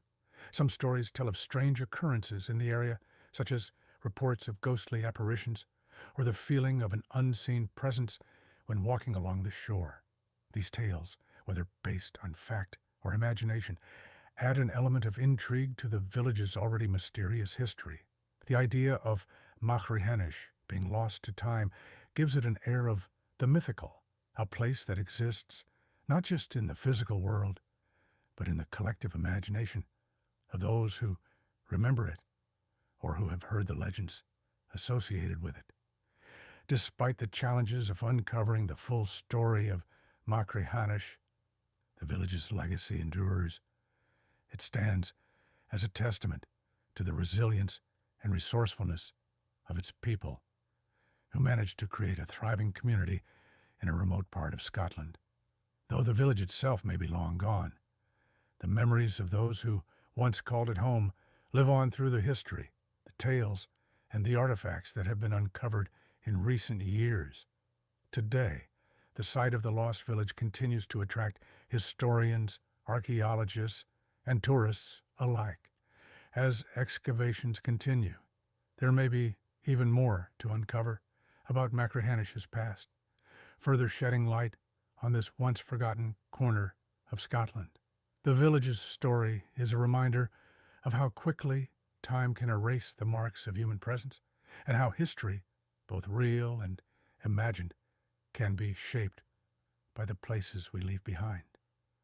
Machrihanish may no longer be a bustling village, but it remains an important part of Scotland's past, a reminder of a bygone era where the land, the sea, and the people all played vital roles in shaping the nation's heritage.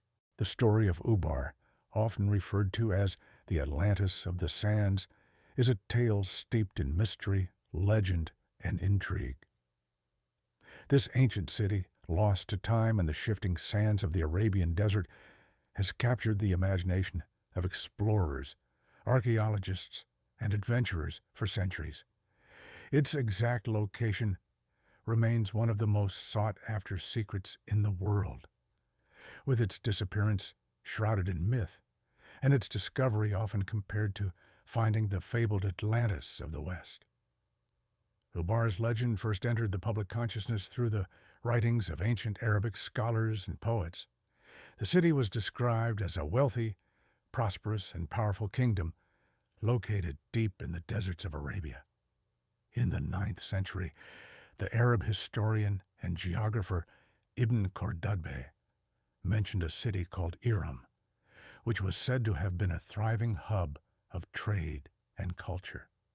According to Islamic texts, Iram was ruled by a people who had wealth, grandeur, and military prowess.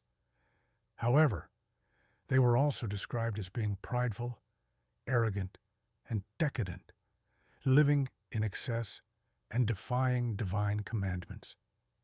The most famous reference to Ubar appears in the Quran, where it is described as a city destroyed by God for its inhabitants' immorality and wickedness. In the Quranic story, the people of Ubar are punished for their sins when a powerful storm of sand and dust engulfed the city, causing it to vanish beneath the desert sands. This biblical-like narrative of divine retribution has fueled the myth of Ubar for centuries, giving it an air of mystery and awe.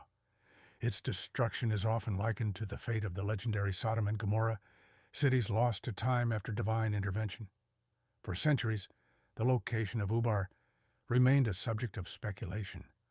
Some scholars and travelers believed that the city was located in the empty quarter, Rab al-Khali, the vast desert expanse in the southern Arabian Peninsula. This region, one of the driest and most inhospitable places on Earth, became the focal point for many explorers who hoped to find the lost city. The story of Ubar was often entwined with other desert legends, and it was thought that finding the ruins of the city could unlock the mysteries of the ancient world. In the early 20th century, the search for Ubar gained new momentum when the explorer Wilfred Thesiger and other adventurers began mapping the vast reaches of the Arabian desert. However, it wasn't until the 1990s that significant progress was made in pinpointing a potential location for the legendary city. Using satellite imagery, a team of archaeologists and researchers led by Dr. David Kennedy discovered a series of ancient ruins in the Oman Desert, which bore striking similarities to the descriptions of Ubar.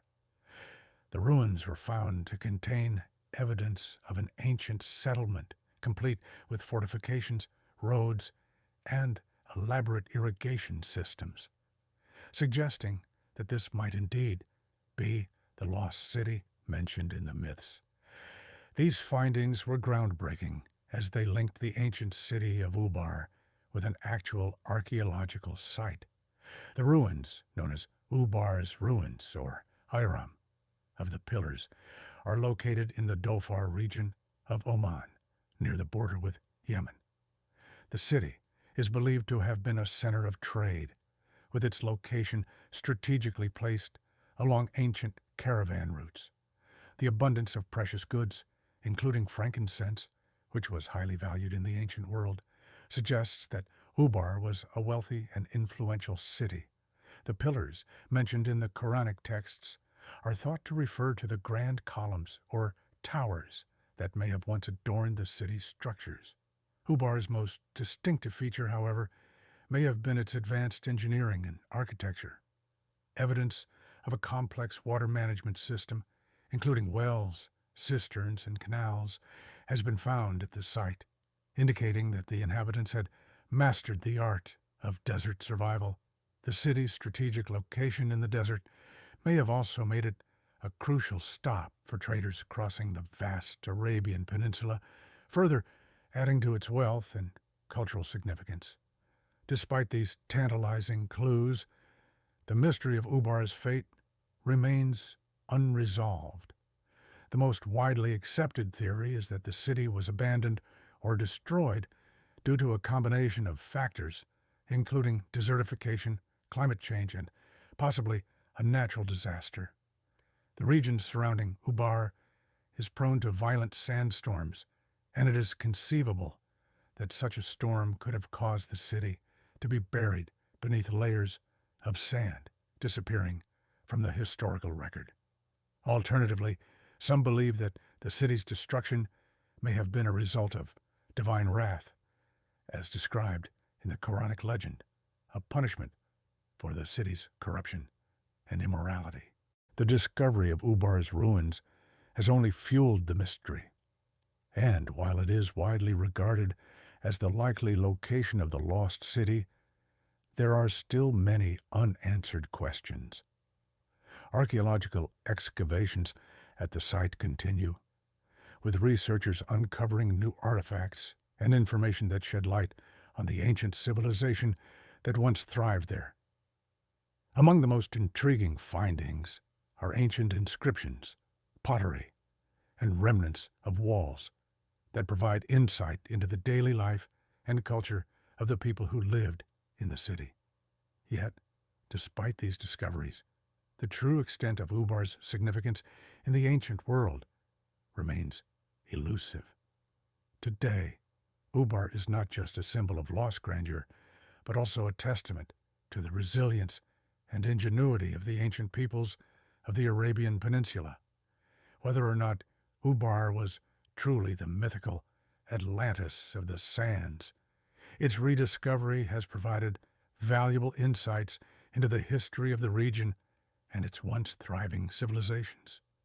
As archaeologists continue to investigate the site, the story of Ubar will likely evolve, revealing more secrets about one of the world's most fascinating and enigmatic lost cities. Deep within the heart of the Amazon rainforest, shrouded in mystery and legend, lies the story of the lost city of Z, an ancient city that is said to have been built by an advanced civilization long before the arrival of European explorers. For centuries, the city has captured the imagination of adventurers, archaeologists, and historians alike, sparking numerous expeditions and theories about its existence. Its allure is amplified by the fact that no definitive proof of its location has ever been found, and the search for it has cost many lives. The tale of the lost city of Z begins in the early 20th century with the daring expeditions of a British explorer named Percy Harrison Fawcett. Fawcett was a skilled and experienced explorer who had made several successful expeditions to South America. During one of these ventures, he became fascinated by the idea that an ancient, highly advanced civilization once thrived in the remote parts of the Amazon basin. Fawcett had heard stories from local indigenous tribes about a great city deep within the jungle, a place they referred to as Z. Fawcett's theory about the lost city of Z was based on his own experiences and a combination of ancient texts and local legends. He believed that the ancient city had been the center of a powerful civilization with remarkable technological achievements, which was eventually abandoned and forgotten. According to Fawcett, this civilization was advanced enough to construct monumental structures with grand cities that had been swallowed by the vastness of the Amazon jungle over centuries. He even claimed that these ruins could still be found, hidden among the dense foliage and wildlife of the rainforest. In 1920, Fawcett set out on his first expedition to find the city, and soon became more determined than ever to uncover its secrets. Over the years, he collected evidence that suggested a lost civilization might indeed have once existed in the Amazon, far beyond the rudimentary societies that early explorers had encountered. Fawcett came to believe that the city of Z was located in the unexplored regions of Brazil, close to the borders of Bolivia. He spent many years gathering information from local tribes, studying maps, and researching ancient artifacts, all of which seemed to point toward the existence of a forgotten city hidden deep in the jungle. Fawcett's expedition to find the lost city of Z gained widespread attention, particularly when he proposed his final and most ambitious journey to locate it in the 1920s. He outlined his plans for a final expedition in which he would lead a team into the heart of the jungle. His belief in the existence of the city was so strong that he was convinced he could find it, no matter how remote or perilous the search would be. Fawcett's theories and his passion for discovery inspired a sense of excitement among many who followed his journey, but it was also met with skepticism by others who believed the idea of such a city was purely fantasy. In 1925, Fawcett and his team embarked on the ill-fated expedition that would make history. Armed with maps, local accounts, and a deep sense of optimism, Fawcett set off with his son Jack and a friend, Arthur Manby, to find the lost city of Z. However, as the expedition ventured deeper into the jungle, they faced dangerous conditions, unpredictable weather, and constant challenges. The dense forest, filled with venomous snakes, insects, and wild animals, made the journey incredibly difficult. Despite these challenges, Fawcett pressed on, determined to reach the city he believed was just ahead. Sadly, Fawcett's final expedition ended in tragedy. In 1925, communication with Fawcett and his team was lost, and they disappeared without a trace. Extensive search parties were sent to the region, but no evidence of the expedition was ever found. The fate of Percy Fawcett, his son, and his companion remains one of the great mysteries of exploration. Their disappearance only served to add to the legend of the lost city of Z, turning it into a symbol of mystery and the dangers of the Amazon. Over the years, many other explorers have attempted to retrace Fawcett's steps in search of the lost city of Z, but none have been able to locate it. The jungle is vast and uncharted in many areas, and the ever-changing environment of the Amazon has likely obscured any trace of the ancient civilization Fawcett believed existed. Nonetheless, the legend of the lost city of Z continues to captivate people around the world, fueling speculation about what may lie hidden beneath the dense canopy of the rainforest. In recent years, technological advancements have allowed archaeologists and explorers to search the Amazon more effectively. Satellite imagery and modern techniques like LiDAR, light detection and ranging, have uncovered evidence of ancient structures and settlements that may be related to the civilization Fawcett sought. Some scholars now believe that advanced pre-Columbian societies did indeed exist in the Amazon, with complex urban planning and sophisticated infrastructure.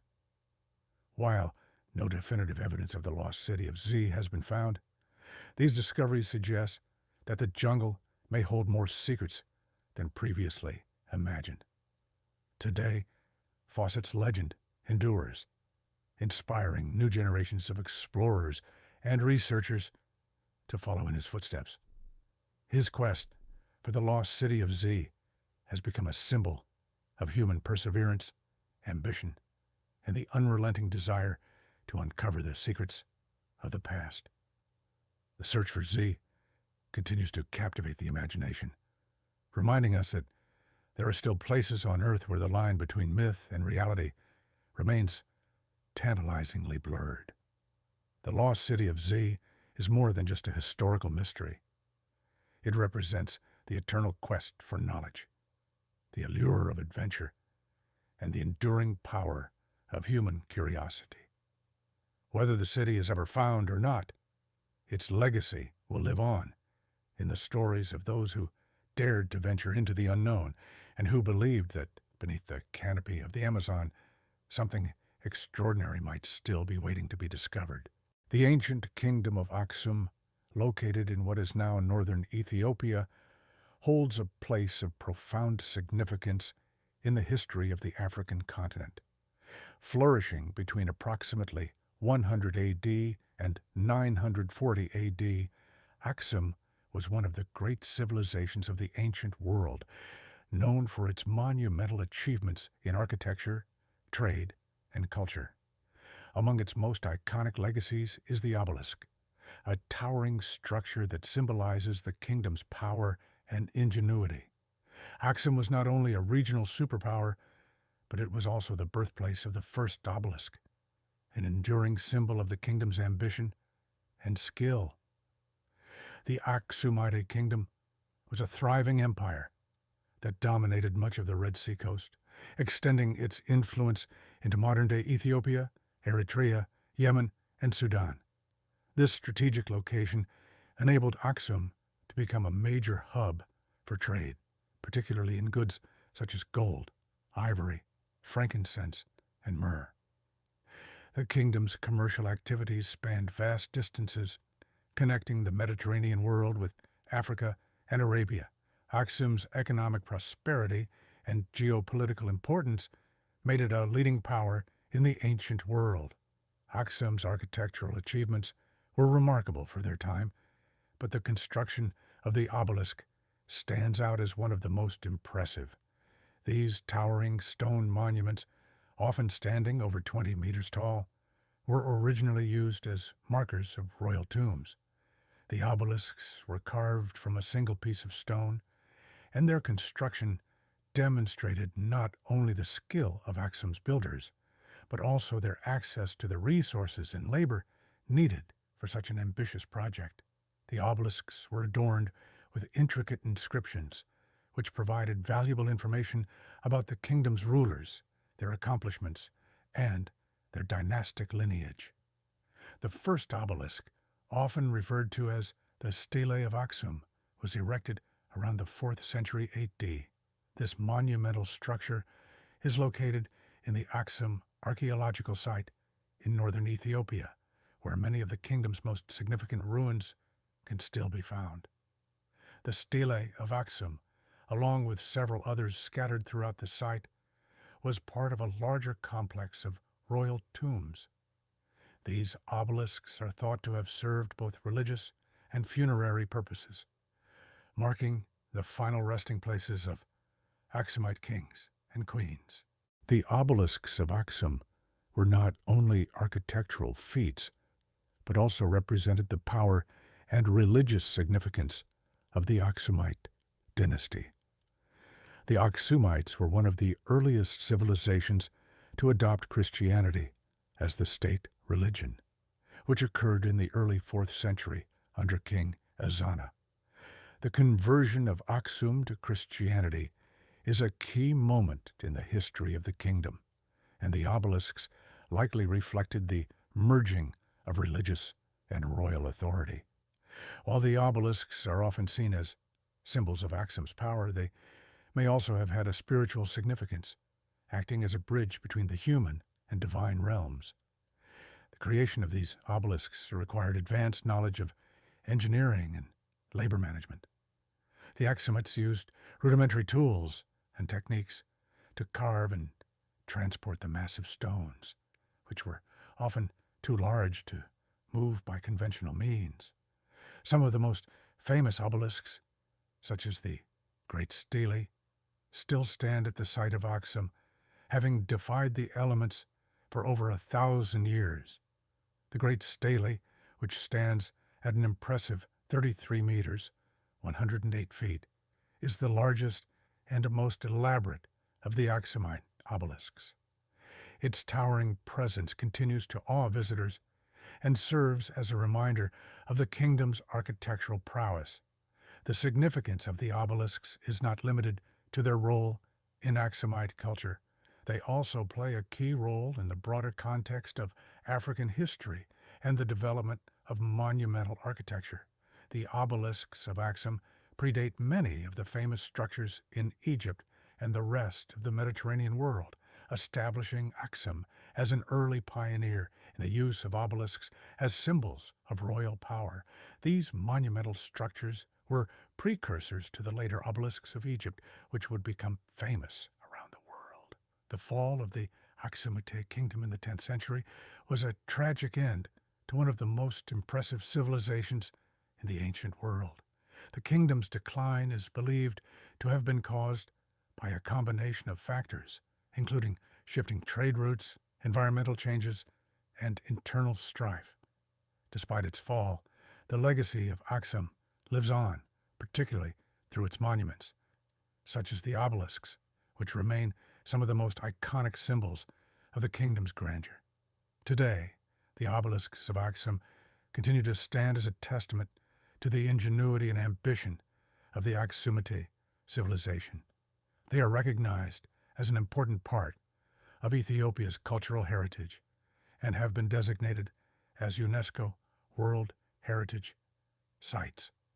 The obelisks of Aksum not only provide a window into the kingdom's past, but also offer a glimpse into the spiritual, political, and cultural significance of monumental architecture in the ancient world. The story of Aksum and its obelisks is a reminder of the incredible achievements of African civilizations long before the colonial era. It highlights the sophistication, resilience, and creativity of a kingdom that was once a dominant force in the world. The obelisks of Aksum remain enduring symbols of a civilization that built not only impressive structures, but also an empire that influenced the course of history.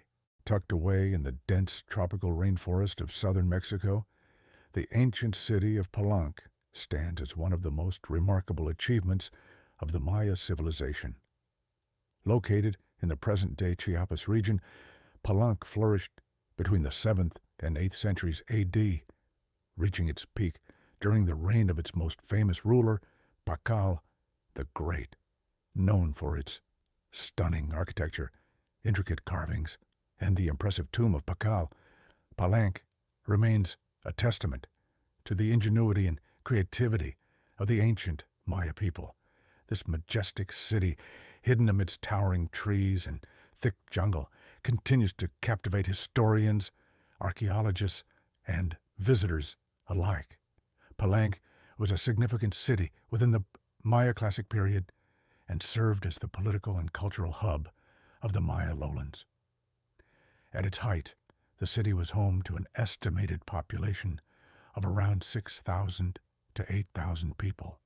Though the larger area around the city may have housed thousands more, the city's strategic location near the Usumacinta River allowed it to engage in trade and communicate with other major Maya centers across Mesoamerica, making it an important player in the political and economic landscape of the time.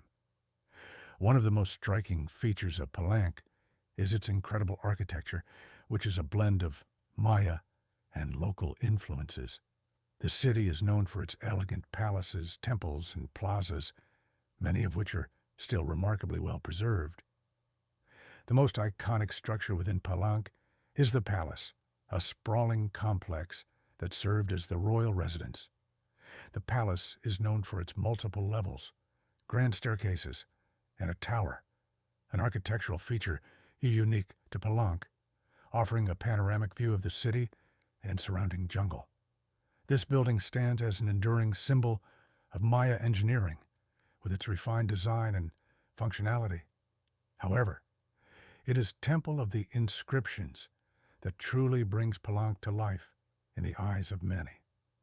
This temple, which is one of the largest and most elaborate structures in the city, is perhaps best known for the discovery of Tikal the Great's tomb in the 1950s. Tikal's tomb is one of the most significant archaeological finds of the 20th century.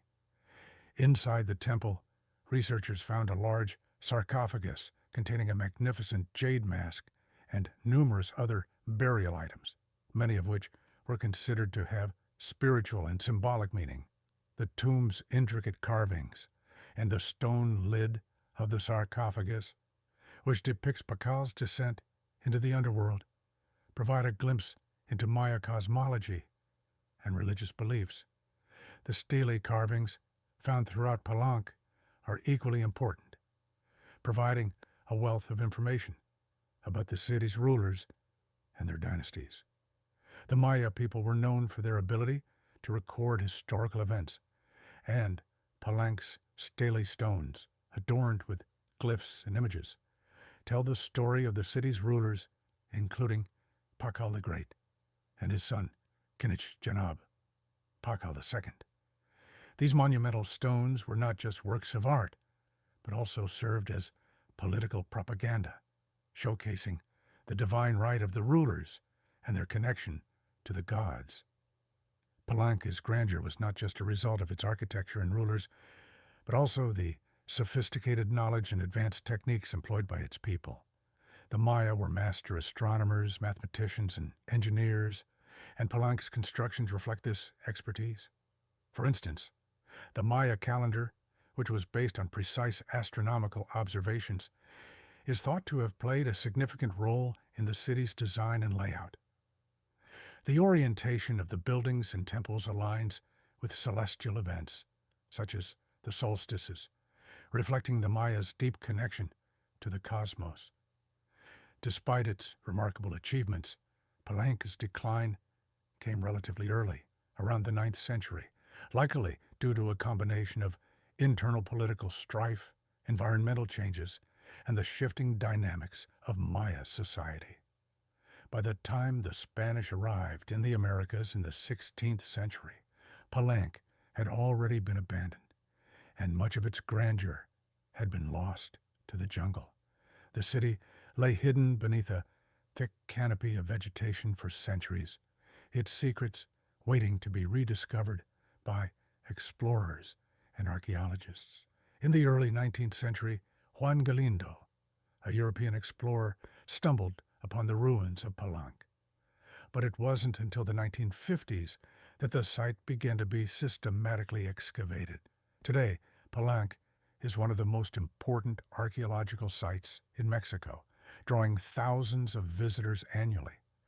The city has been designated a UNESCO World Heritage Site for its exceptional preservation and its role in the understanding of Maya civilization. The rainforest that surrounds Palenque adds to the city's mystique, creating an almost magical atmosphere. As visitors walk among the ruins, they are often enveloped in the sounds of the jungle, with howler monkeys calling from the treetops and the rustling of leaves beneath the towering trees. The sense of discovery is palpable as the city gradually reveals itself from beneath the lush greenery. Today, Palenque stands as a monument to the advanced civilization of the ancient Maya. The city's impressive temples and palaces, its intricate carvings, and the tomb of Tikal offer a window into a past that was rich in culture, religion, and intellectual achievement. While much of the city remains uncovered, each new excavation brings to light more of Palenque's magnificent past, offering valuable insights into the lives of one of the most sophisticated civilizations of the ancient world. The legacy of Palenque is one that continues to inspire awe and wonder. It is not only a symbol of the greatness of the Maya, but also a reminder of the cultural richness of the Americas long before European colonization. Palenque, the majestic Maya city in the rainforest, stands as a testament to the enduring power of ancient architecture, art, and thought. Nestled within the rugged hills of central Turkey, the ancient city of Hattusa once stood as the capital of the Hittite Empire, one of the most powerful and influential civilizations of the ancient Near East. Today, the archaeological site of Hattusa provides a glimpse into a lost world that flourished more than 3,000 years ago. As the center of Hittite power from around 1600 BCE to 1200 BCE, Hattusa played a critical role in the political, military, and cultural landscape of the ancient world. Now a UNESCO World Heritage Site, the ruins of Hattusa continue to captivate historians and archaeologists alike, offering invaluable insights into one of the most enigmatic civilizations of antiquity. The Hittites were an ancient Indo-European people who emerged as a dominant power in Anatolia, modern-day Turkey, and parts of the Near East. By the time Hattusa became their capital, the Hittites had already established themselves as a formidable force in the region, particularly known for their military prowess and their innovative use of chariot warfare. Hattusa, strategically located at the intersection of trade routes connecting the Aegean, Mesopotamia, and the Levant, was perfectly positioned to become the heart of the Hittite Empire. Hattusa's significance lies not only in its role as a political capital, but also in its cultural and religious importance. The city was a hub of Hittite society, home to a series of monumental structures, including palaces, temples, and royal residences. One of the most striking features of Hattusa is its fortifications, which are among the best preserved examples of ancient defensive architecture in the world. The city was encircled by massive stone walls, some of which are up to 8 meters thick and punctuated by towering gates, the most famous being the Lion Gate. This imposing entrance, named for the lion reliefs that guard it, symbolizes the power and prestige of Hattusa. The city's architecture reveals the Hittites' advanced engineering and construction techniques. The walls surrounding Hattusa were reinforced with watchtowers, allowing for efficient surveillance of the surrounding landscape. The city itself was laid out in a grid pattern, with streets and neighborhoods arranged to reflect both practical considerations and symbolic meanings. At the heart of the city stood the royal palace, an imposing structure that was home to the Hittite king and his court. This palace complex included large courtyards, audience halls, and storage rooms, all designed to showcase the wealth and power of the monarchy. Religious life was also central to the culture of Hattusa, and the city was home to several important temples and shrines. The Temple of the Storm God, dedicated to the Hittite chief deity, is one of the most notable religious structures. The Hittites were polytheistic, worshipping a pantheon of gods and goddesses, many of whom were associated with natural elements such as the sun, moon, and storms. The Hittites also believed in the power of the king as a divine representative of the gods, and the royal family played a key role in performing rituals to ensure the favor of the deities. One of the most remarkable aspects of Hattusa is its written records, which have provided historians with a wealth of information about the Hittite civilization. The Hittite cuneiform tablets discovered in the early 20th century include royal decrees, treaties, religious texts, and diplomatic correspondence, many of which were written in multiple languages, including Hittite, Akkadian, and Hurrian. These tablets offer a glimpse into the political and social organization of the Hittite Empire, shedding light on everything from military strategies to legal codes. Among the most famous of these texts is the Treaty of Kadesh, a peace agreement signed between the Hittite king, Hattusili III, and the Egyptian pharaoh, Ramses II, around 1259 BCE. This treaty, which is one of the earliest known examples of a formal peace agreement, exemplifies the diplomatic acumen of the Hittites. Despite its great power, the Hittite Empire and its capital, Hattusa, began to decline around 1200 BCE. The exact cause of the fall of Hattusa remains a subject of debate among scholars, but it is believed that the empire was weakened by internal strife, invasions from the Sea Peoples, and economic instability. By the end of the 12th century BCE, the city of Hattusa was abandoned, its once impressive buildings and fortifications left to crumble in the face of time and nature. Hattusa remained lost to history for many centuries, hidden beneath the earth and largely forgotten. The rediscovery of Hattusa came in the early 20th century, when archaeologists began to uncover the site and its remarkable structures. Excavations revealed not only the monumental architecture, but also thousands of clay tablets inscribed with cuneiform script, providing a direct link to the ancient Hittites. The site was officially recognized as a UNESCO World Heritage Site in 1986, ensuring its preservation and continued study. Today, Hattusa stands as a monument to the power and sophistication of the Hittite Empire. Visitors to the site can explore its impressive gates, palaces, and temples, marveling at the ancient city's grandeur. The Lion Gate and the Royal Palace are among the most iconic structures, while the Great Temple and the High City provide further insights into the religious and political life of the Hittites. The ruins of Hattusa, though weathered by time, still speak to the city's former glory, offering a window into one of the ancient world's most advanced and influential civilizations. The legacy of Hattusa endures not only in the physical remains of the city, but also in the historical and cultural impact of the Hittites on the ancient Near East.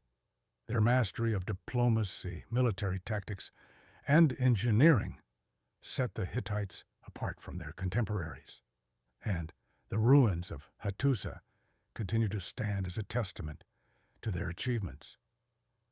As archaeologists continue to uncover new artifacts and decipher ancient texts, the story of Hattusa and the Hittite Empire will continue to unfold, shedding light on a lost civilization that once ruled over a vast and powerful empire in the heart of Anatolia.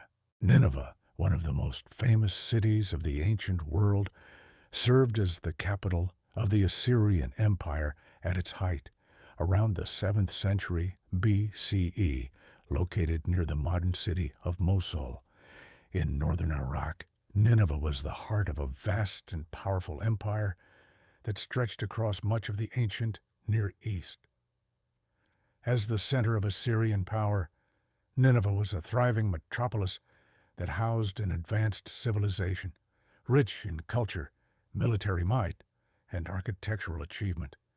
Today, the ruins of Nineveh stand as a testament to the power of the Assyrians and their lasting influence on the ancient world. Nineveh's strategic location on the banks of the Tigris River made it an ideal site for the capital of the Assyrian Empire.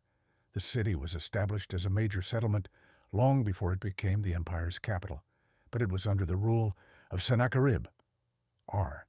705 to 681 BCE, that Nineveh truly flourished. The Assyrian king Sennacherib transformed the city into a magnificent capital, making it one of the largest and most impressive cities of the ancient world. Nineveh became renowned for its monumental architecture, impressive urban planning, and lavish royal palaces. At its peak, Nineveh was an expansive city, covering over 1,000 acres. The city was enclosed by massive defensive walls, which were reinforced with gates and towers to protect it from invaders.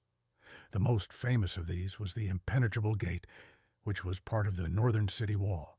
The walls themselves were over 20 feet thick and stood as a symbol of the strength and security that Nineveh's rulers sought to project.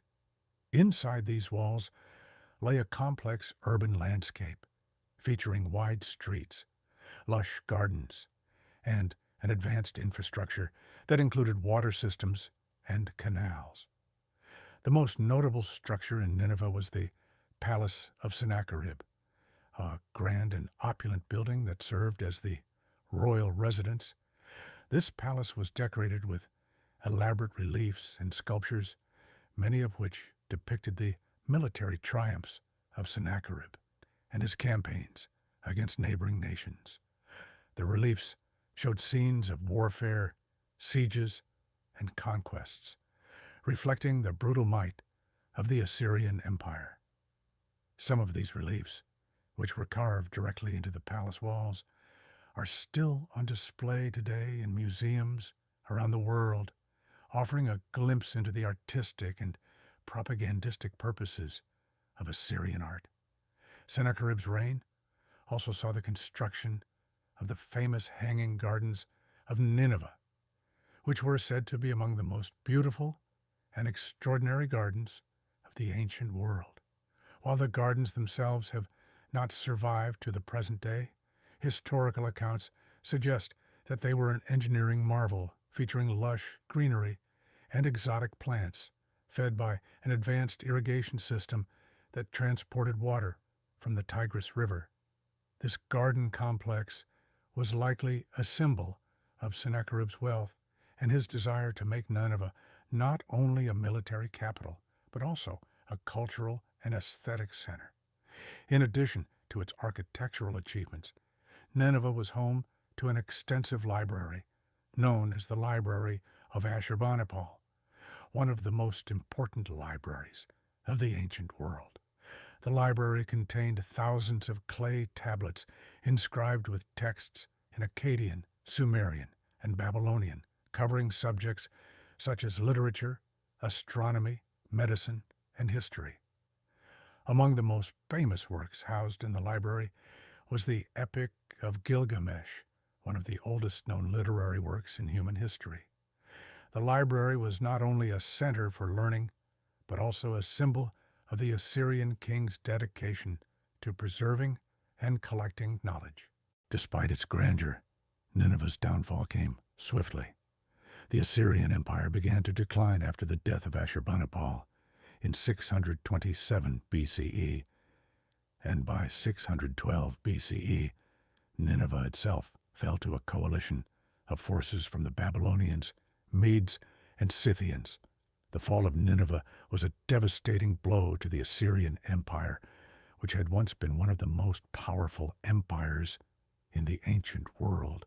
According to historical records, the city was thoroughly sacked and burned, its grand buildings reduced to rubble. After the fall, Nineveh was abandoned and gradually became lost to history, buried beneath the sands of time. The rediscovery of Nineveh came in the 19th century when British archaeologist Austen Henry Layard began excavating the site in the 1840s. Layard's excavations unearthed some of the most famous Assyrian artifacts, including the reliefs from Sennacherib's palace and the Lamassu statues, giant winged bulls with human heads that guarded the city gates. These discoveries helped bring Nineveh and the Assyrian Empire back into the historical record, providing scholars with invaluable insights into the culture, politics, and daily life of the ancient Assyrians. Today, the ruins of Nineveh are part of an important archaeological site, though much of the city has been damaged over the years due to looting, conflicts, and environmental factors.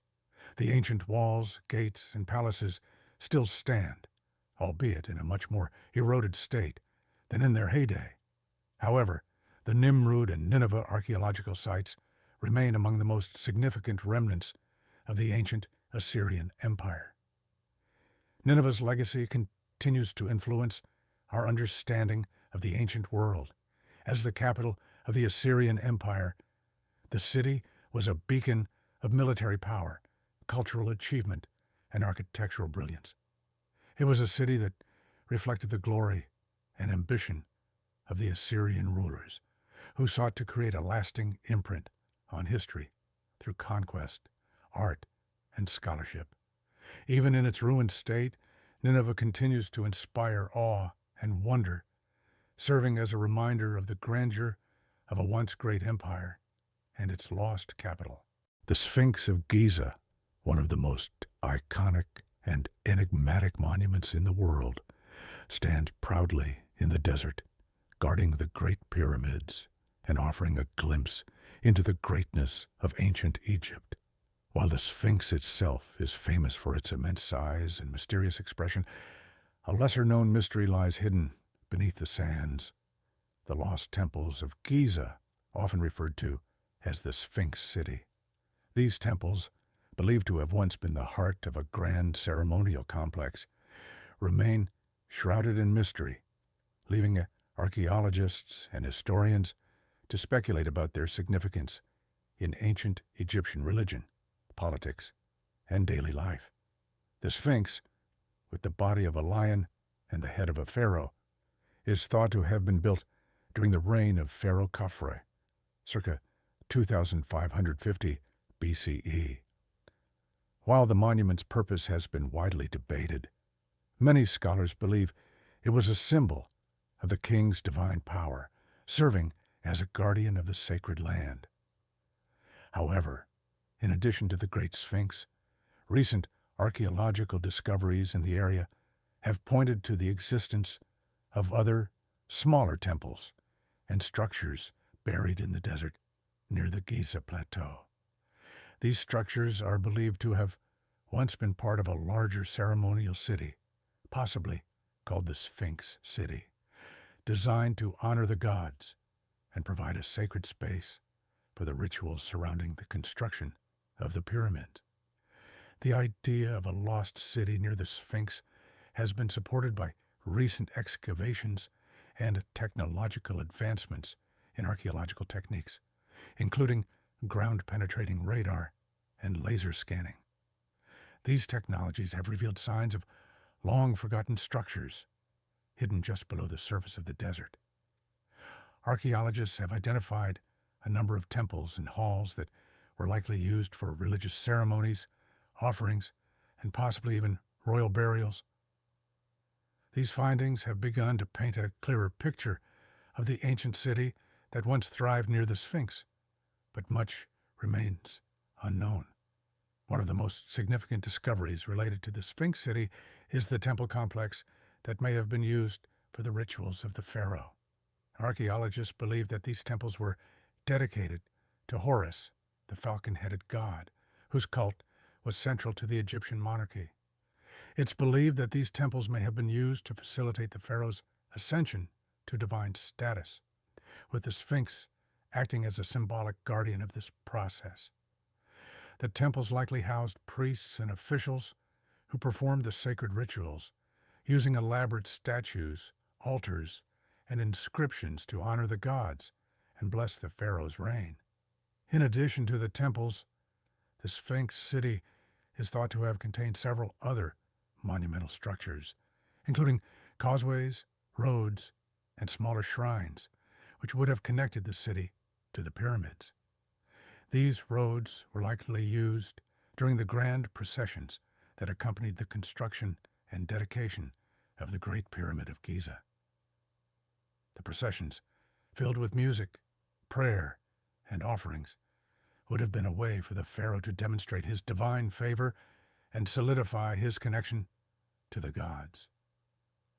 Although much of the Sphinx city remains buried beneath the sands, some of its structures have been uncovered, offering a glimpse into the grandeur of ancient Egyptian architecture. Many of the stone blocks and columns found in the area are inscribed with hieroglyphs, which may provide crucial insights into the spiritual and political significance of the lost city. Carved reliefs and statues discovered near the Sphinx further hint at the city's role as a religious and ceremonial center. However, the full extent of the city's layout and purpose remains a mystery. Perhaps one of the most intriguing aspects of the Sphinx city is the ongoing debate over the date of its construction. While it was long believed that the Sphinx and the associated temples were built during the reign of Khafre, some researchers argue that the city may predate the Old Kingdom.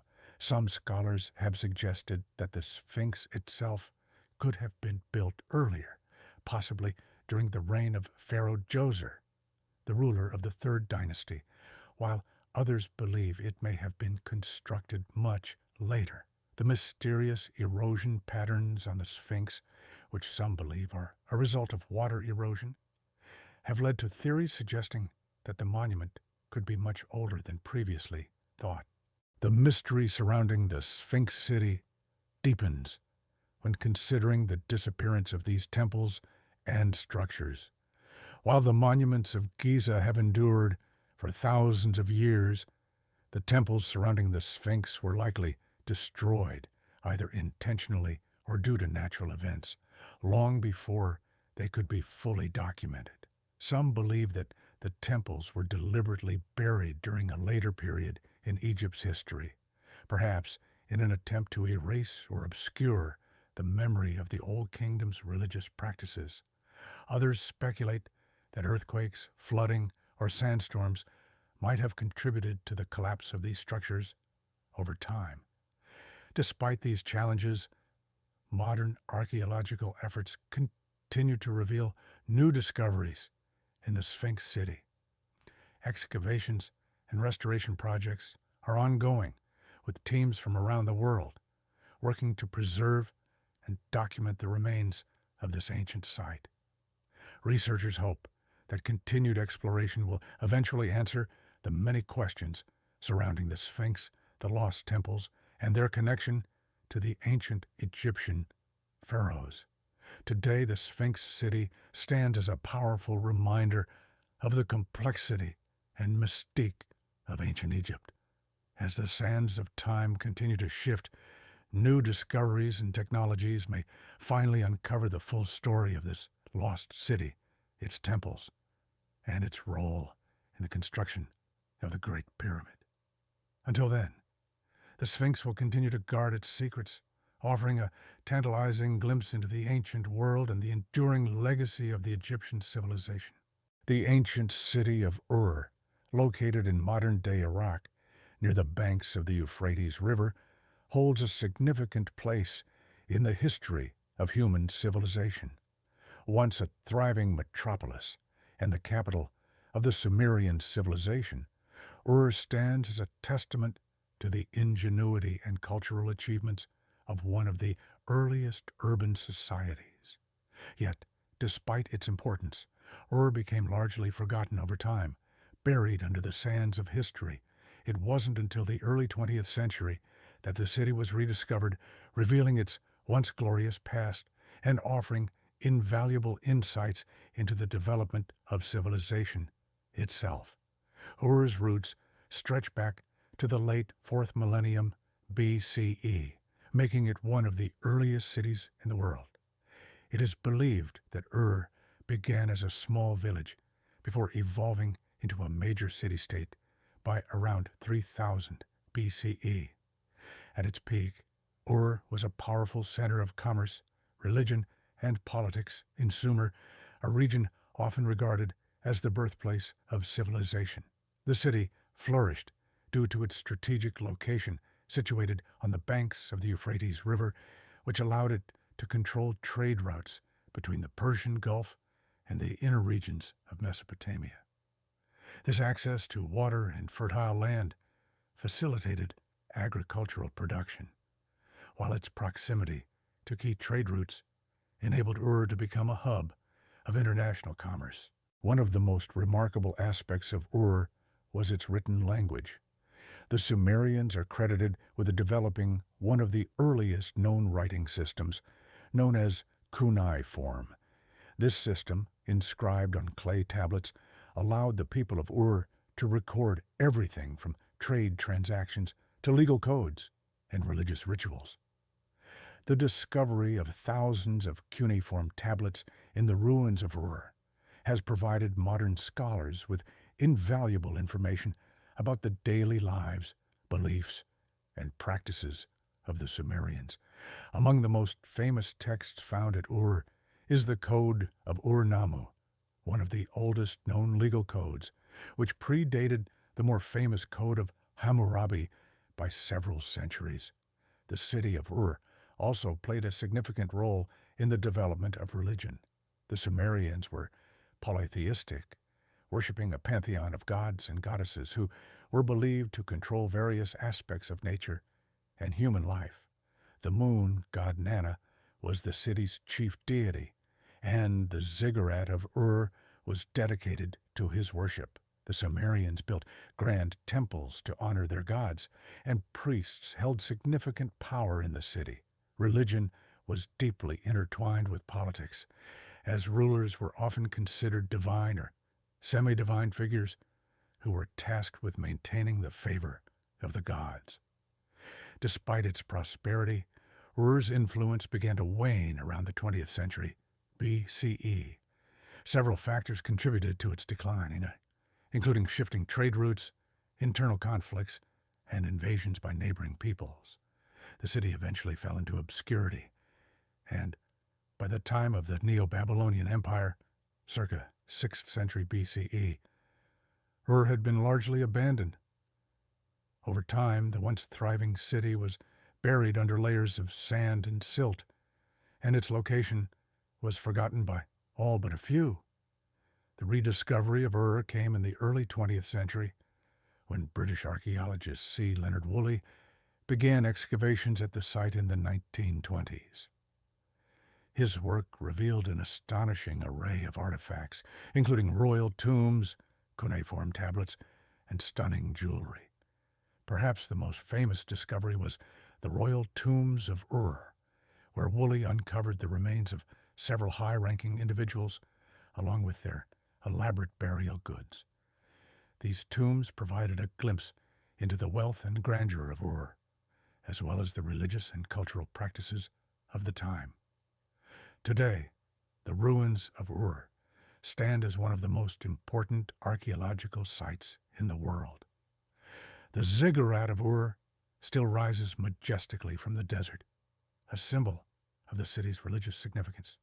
While much of the city has been lost to time, ongoing excavations continue to reveal more about its past, offering valuable insights into the early development of urban civilization. The discovery of Ur and its ancient artifacts has helped historians piece together the story of the Sumerians, and their contributions to the development of writing, law, religion, and governance. Ur's legacy lives on as a reminder of the remarkable achievements of one of the first great civilizations. As the cradle of civilization, Ur helped lay the foundations for many of the cultural, political, and technological advances that would shape the course of human history. Though it may have been forgotten for centuries, the city of Ur is now recognized as one of the cornerstones of ancient civilization, offering a window into the distant past and a reminder of the ingenuity of our earliest ancestors. While Pompeii often takes the spotlight as the most famous ancient city buried by the eruption of Mount Vesuvius in 79 CE, its twin city, Herculaneum, remains a lesser-known but equally fascinating sight. Both cities were tragically destroyed in the same catastrophic eruption, but Herculaneum has its own unique history and has provided remarkable archaeological insights into Roman life. The city's preservation, aided by the unique nature of the eruption, has allowed us to uncover an incredible amount of detailed information about its inhabitants, their lifestyle, and the society they lived in. Located on the Bay of Naples in southern Italy, Herculaneum was a bustling Roman town, much smaller than Pompeii, but no less significant. Unlike Pompeii, which was overwhelmed by falling ash and pumice, Herculaneum was buried under a thick blanket of mud and pyroclastic flows, a mixture of volcanic gases, ash, and debris at extremely high temperatures. This distinction in the nature of the eruption has played a crucial role in preserving Herculaneum in a more intact state than its famous twin. The volcanic materials that buried the city, although devastating, sealed buildings, artifacts, and even organic materials, such as wooden furniture, food, and textiles, in a way that Pompeii's ash burial could not. The discovery of Herculaneum came much later than Pompeii, with excavations beginning in the 18th century. But the city has since revealed incredible treasures that shed light on the life of the ancient Romans. At the time of its destruction, Herculaneum had a population of around 5,000 to 10,000 people. It was a thriving town that had a close relationship with Pompeii, as both cities were located in the fertile region of Campania and shared cultural and commercial ties. Herculaneum's wealth stemmed from its proximity to the sea and its flourishing industries, including the production of garum, a fermented fish sauce that was highly prized in Roman cuisine. When Mount Vesuvius erupted, it unleashed a catastrophic flow of volcanic material. The pyroclastic surge engulfed Herculaneum, instantly killing its inhabitants and entombing their homes and everyday objects. The extreme heat from the eruption carbonized much of the wood, food, and even some of the inhabitants' bodies, which were later preserved in their final positions. Archaeologists have uncovered the skeletal remains of victims, many of whom had sought refuge in a series of boathouses along the coast. The discovery of these remains has provided an eerie but invaluable insight into the final moments of the city's residents. One of the most fascinating aspects of Herculaneum's excavation is the incredible preservation of its buildings and objects. Unlike Pompeii, where much of the city was destroyed or looted over time, Herculaneum's structures have remained largely intact. The volcanic mud that buried the city preserved buildings to extraordinary heights, with many walls, frescoes, and mosaics still visible. Homes in Herculaneum, especially the wealthier homes, were decorated with elaborate frescoes and intricate mosaics that depicted scenes of Roman life, gods, and mythology. These artworks, now carefully preserved, offer a vivid picture of the aesthetics and tastes of the Roman elite. Among the most spectacular finds in Herculaneum were its private villas and the Villa of the Peperi, a luxurious estate that housed a large library of scrolls. The Villa of the Peperi, named for its remarkable collection of charred scrolls, was one of the most impressive villas in the city. The library contained hundreds of scrolls, many of which were carbonized by the intense heat of the eruption. Over time, scholars have painstakingly unrolled and deciphered these scrolls, revealing works of philosophy, literature, and science, some of which were previously unknown to the modern world. The discovery of these texts has provided scholars with a rare glimpse into the intellectual life of the Roman elite. Herculaneum's public buildings and infrastructure also offer important insights into Roman urban planning and daily life. The city's bathhouses, markets, and streets have been partially restored, and their remains suggest a highly organized and advanced society. The city even had temples, theaters, and public spaces for entertainment and religious activities. Many of these structures have been preserved to a higher degree than those in Pompeii, offering a more detailed view of the Roman urban experience. The eruption of Vesuvius and the subsequent burial of Herculaneum was a devastating tragedy, but it has allowed for an unparalleled preservation of Roman life. Today, Herculaneum is an essential site for archaeologists, historians, and visitors eager to understand more about ancient Roman civilization. The remains of this once thriving city continue to shed light on the past, offering a unique perspective on Roman art, architecture, daily life, and even their intellectual pursuits. While Pompeii often captures the imagination of the public, Herculaneum's subtle elegance and incredible preservation make it a hidden gem in the shadows of Vesuvius. The city provides a more intimate and nuanced view of ancient Roman life, offering valuable clues to the world that existed before the eruption altered it forever. The ongoing excavation and preservation of Herculaneum continue to reveal new secrets about this remarkable city, ensuring that its legacy, though buried for centuries, will never be forgotten. Hidden deep within the cloud forests of the Peruvian Andes, Vilcabamba, often referred to as the lost city of the Incas, remains one of the most elusive and enigmatic ancient sites in the world. While the more famous Machu Picchu is often hailed as the enduring symbol of Inca civilization, Vilcabamba holds its own mystery and historical significance.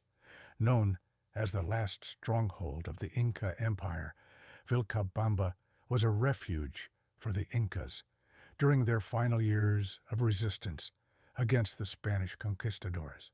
The city is a symbol of both the grandeur of the Inca civilization and the resilience of its people in the face of invasion and collapse. Vilcabamba's exact location was unknown to the outside world for centuries. It was only in 1911 when American explorer Hiram Bingham rediscovered Machu Picchu that attention began to focus on the possibility of another hidden Inca city. However, it wasn't until the mid-20th century that the ruins of Vilcabamba were located in the village de Espiritu Pampa, deep in the rugged and nearly impenetrable mountain region of La Convención Valley, Peru. Even now, the site is difficult to access, and much of its surrounding terrain remains untouched and undisturbed. The city of Vilcabamba is closely tied to the story of the Inca Empire's collapse. In the early 16th century, after the Spanish conquest of the Inca capital of Cusco, the empire was divided, and its rulers were forced into hiding. Manco Inca Yupanqui, the last independent Inca ruler, retreated to Vilcabamba with his supporters after failing to retake Cusco from the Spanish. Vilcabamba became the last refuge for the Incas, a place where they continued to fight and resist Spanish rule for nearly 4 decades. The history of Vilcabamba is intertwined with that of Manco Inca and his descendants, who established the Neo-Inca state in the region. From 1536 to 1572, the Neo-Inca state carried on a guerrilla war against the Spanish forces in the region, using the city of Vilcabamba as both a military stronghold and a ceremonial center. Despite their resistance, the Incas were eventually defeated when Spanish conquistador Sebastián de Castilla launched an expedition to destroy Vilcabamba. Manco Inca's son, Titu Cusi Yupanqui, was captured and killed, and the city was abandoned. The remaining inhabitants were either killed or dispersed, marking the end of the Inca Empire's resistance to Spanish colonization. Vilcabamba's geographical location made it a highly strategic stronghold. It was nestled in a remote and rugged mountain valley, far from the reach of the Spanish forces. The dense jungle and the steep mountains surrounding the city provided natural barriers that made it incredibly difficult for the Spanish to locate and attack. The ruins of Vilcabamba are spread out over a large area with terraces, buildings, and ceremonial sites scattered throughout the valley. The layout of the city is organized in a way that reflects typical Inca architectural and urban planning principles, with ceremonial spaces, agricultural terraces, and complex water management systems.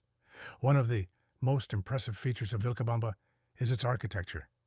The ruins consist of a mix of stone structures, including temples, palaces, and plazas. The Inca masonry is evident in the precision with which the stones were cut and fit together without mortar, a hallmark of Inca engineering. Some of the structures appear to have been used for religious or ceremonial purposes, with traces of ritual offerings and symbolic carvings found on the site. In particular, the palace of Manco Inca is thought to have been a center of political and religious power during the city's heyday. Despite the significant archaeological remains, much of Vilcabamba remains largely unexplored. The dense jungle has obscured many sections of the site, and erosion and natural overgrowth have made it difficult to fully investigate the area. In addition, the challenging terrain and the location of the site high in the Andes have made excavation and preservation efforts difficult. Nevertheless, what has been uncovered so far paints a picture of a well-organized and vibrant city that functioned as a center of Inca resistance and survival in the face of foreign invasion. Vilcabamba's story has become part of the broader narrative of the Inca Empire's fall. While the Incas ultimately lost their battle for independence, their legacy lives on in the cultural and architectural achievements that remain in places like Vilcabamba. The city is also a symbol of Inca resilience, a place where the spirit of the empire endured long after its official demise. The preservation of the site has provided archaeologists with valuable insights into the final years of the Inca Empire, the customs and traditions of the Neo-Inca state, and the cultural continuity of the Andean people. Today, Vilcabamba is a place of profound intrigue and captivating mystery, drawing historians, archaeologists, and adventurous travelers from all corners of the world. While it is not as universally recognized as the iconic Machu Picchu, Vilcabamba possesses a unique and undeniable charm that sets it apart. Often referred to as the last Inca stronghold, the city lies nestled in the mist-covered valleys of the Andes Mountains, surrounded by towering peaks and dense forests, as if deliberately hidden from the world. Vilcabamba's enigmatic nature stems from its role in the final years of the mighty Inca Empire, a time of turmoil, resistance, and eventual collapse. After the fall of the Inca capital, Cusco, to Spanish conquistadors in the 16th century, Vilcabamba became the last refuge of Inca rulers and their loyal followers. For nearly 40 years, it served as the final bastion of resistance, where the Incas held out against Spanish forces, refusing to surrender their sovereignty. Its remote location made it the perfect hideaway, away from the Spanish conquistadors who were relentless in their pursuit of the empire's remnants. However, despite its pivotal role in Inca history, Vilcabamba remained shrouded in mystery. Much of its history and even the precise location of its ruins were unknown for centuries. It wasn't until the early 20th century that explorers and scholars began to uncover the city's remains, tucked away in the dense jungle and mist. Still, much of Vilcabamba's past remains elusive, as the city was abandoned, forgotten, and largely untouched for generations. The ruins that stand today are a testament to the remarkable engineering, architecture, and agricultural innovations of the Incas. Scattered throughout the site are remnants of terraced fields, stone structures, and ceremonial platforms, all offering glimpses into the daily lives and spiritual practices of the Inca people. These ruins, though weathered by time and nature, evoke a sense of awe and reverence for the advanced civilization that once thrived here. Beyond its historical and archaeological significance, Vilcabamba's location in the heart of the Andes makes it a place of breathtaking natural beauty. The landscape surrounding the ruins is a stunning blend of lush valleys, jagged mountain peaks, and cloud forests, all of which add to the allure and mystique of the site. For those who venture to Vilcabamba, the journey itself is as awe-inspiring as the destination, an opportunity to walk in the footsteps of the Incas and experience a living connection to one of the most fascinating lost civilizations in history. Vilcabamba's hidden location, its crucial role in the final chapters of the Inca Empire, and its striking scenery ensure that it will forever remain one of the most captivating and mysterious lost cities of the ancient world. As the years pass and more research is conducted, it's likely that new discoveries will continue to unfold, shedding light on the city's true significance and providing a deeper understanding of the Incas' enduring legacy. Until then, Vilcabamba will remain a place of wonder, history, and untold stories, keeping its secrets tucked away in the clouds of the Andes, of the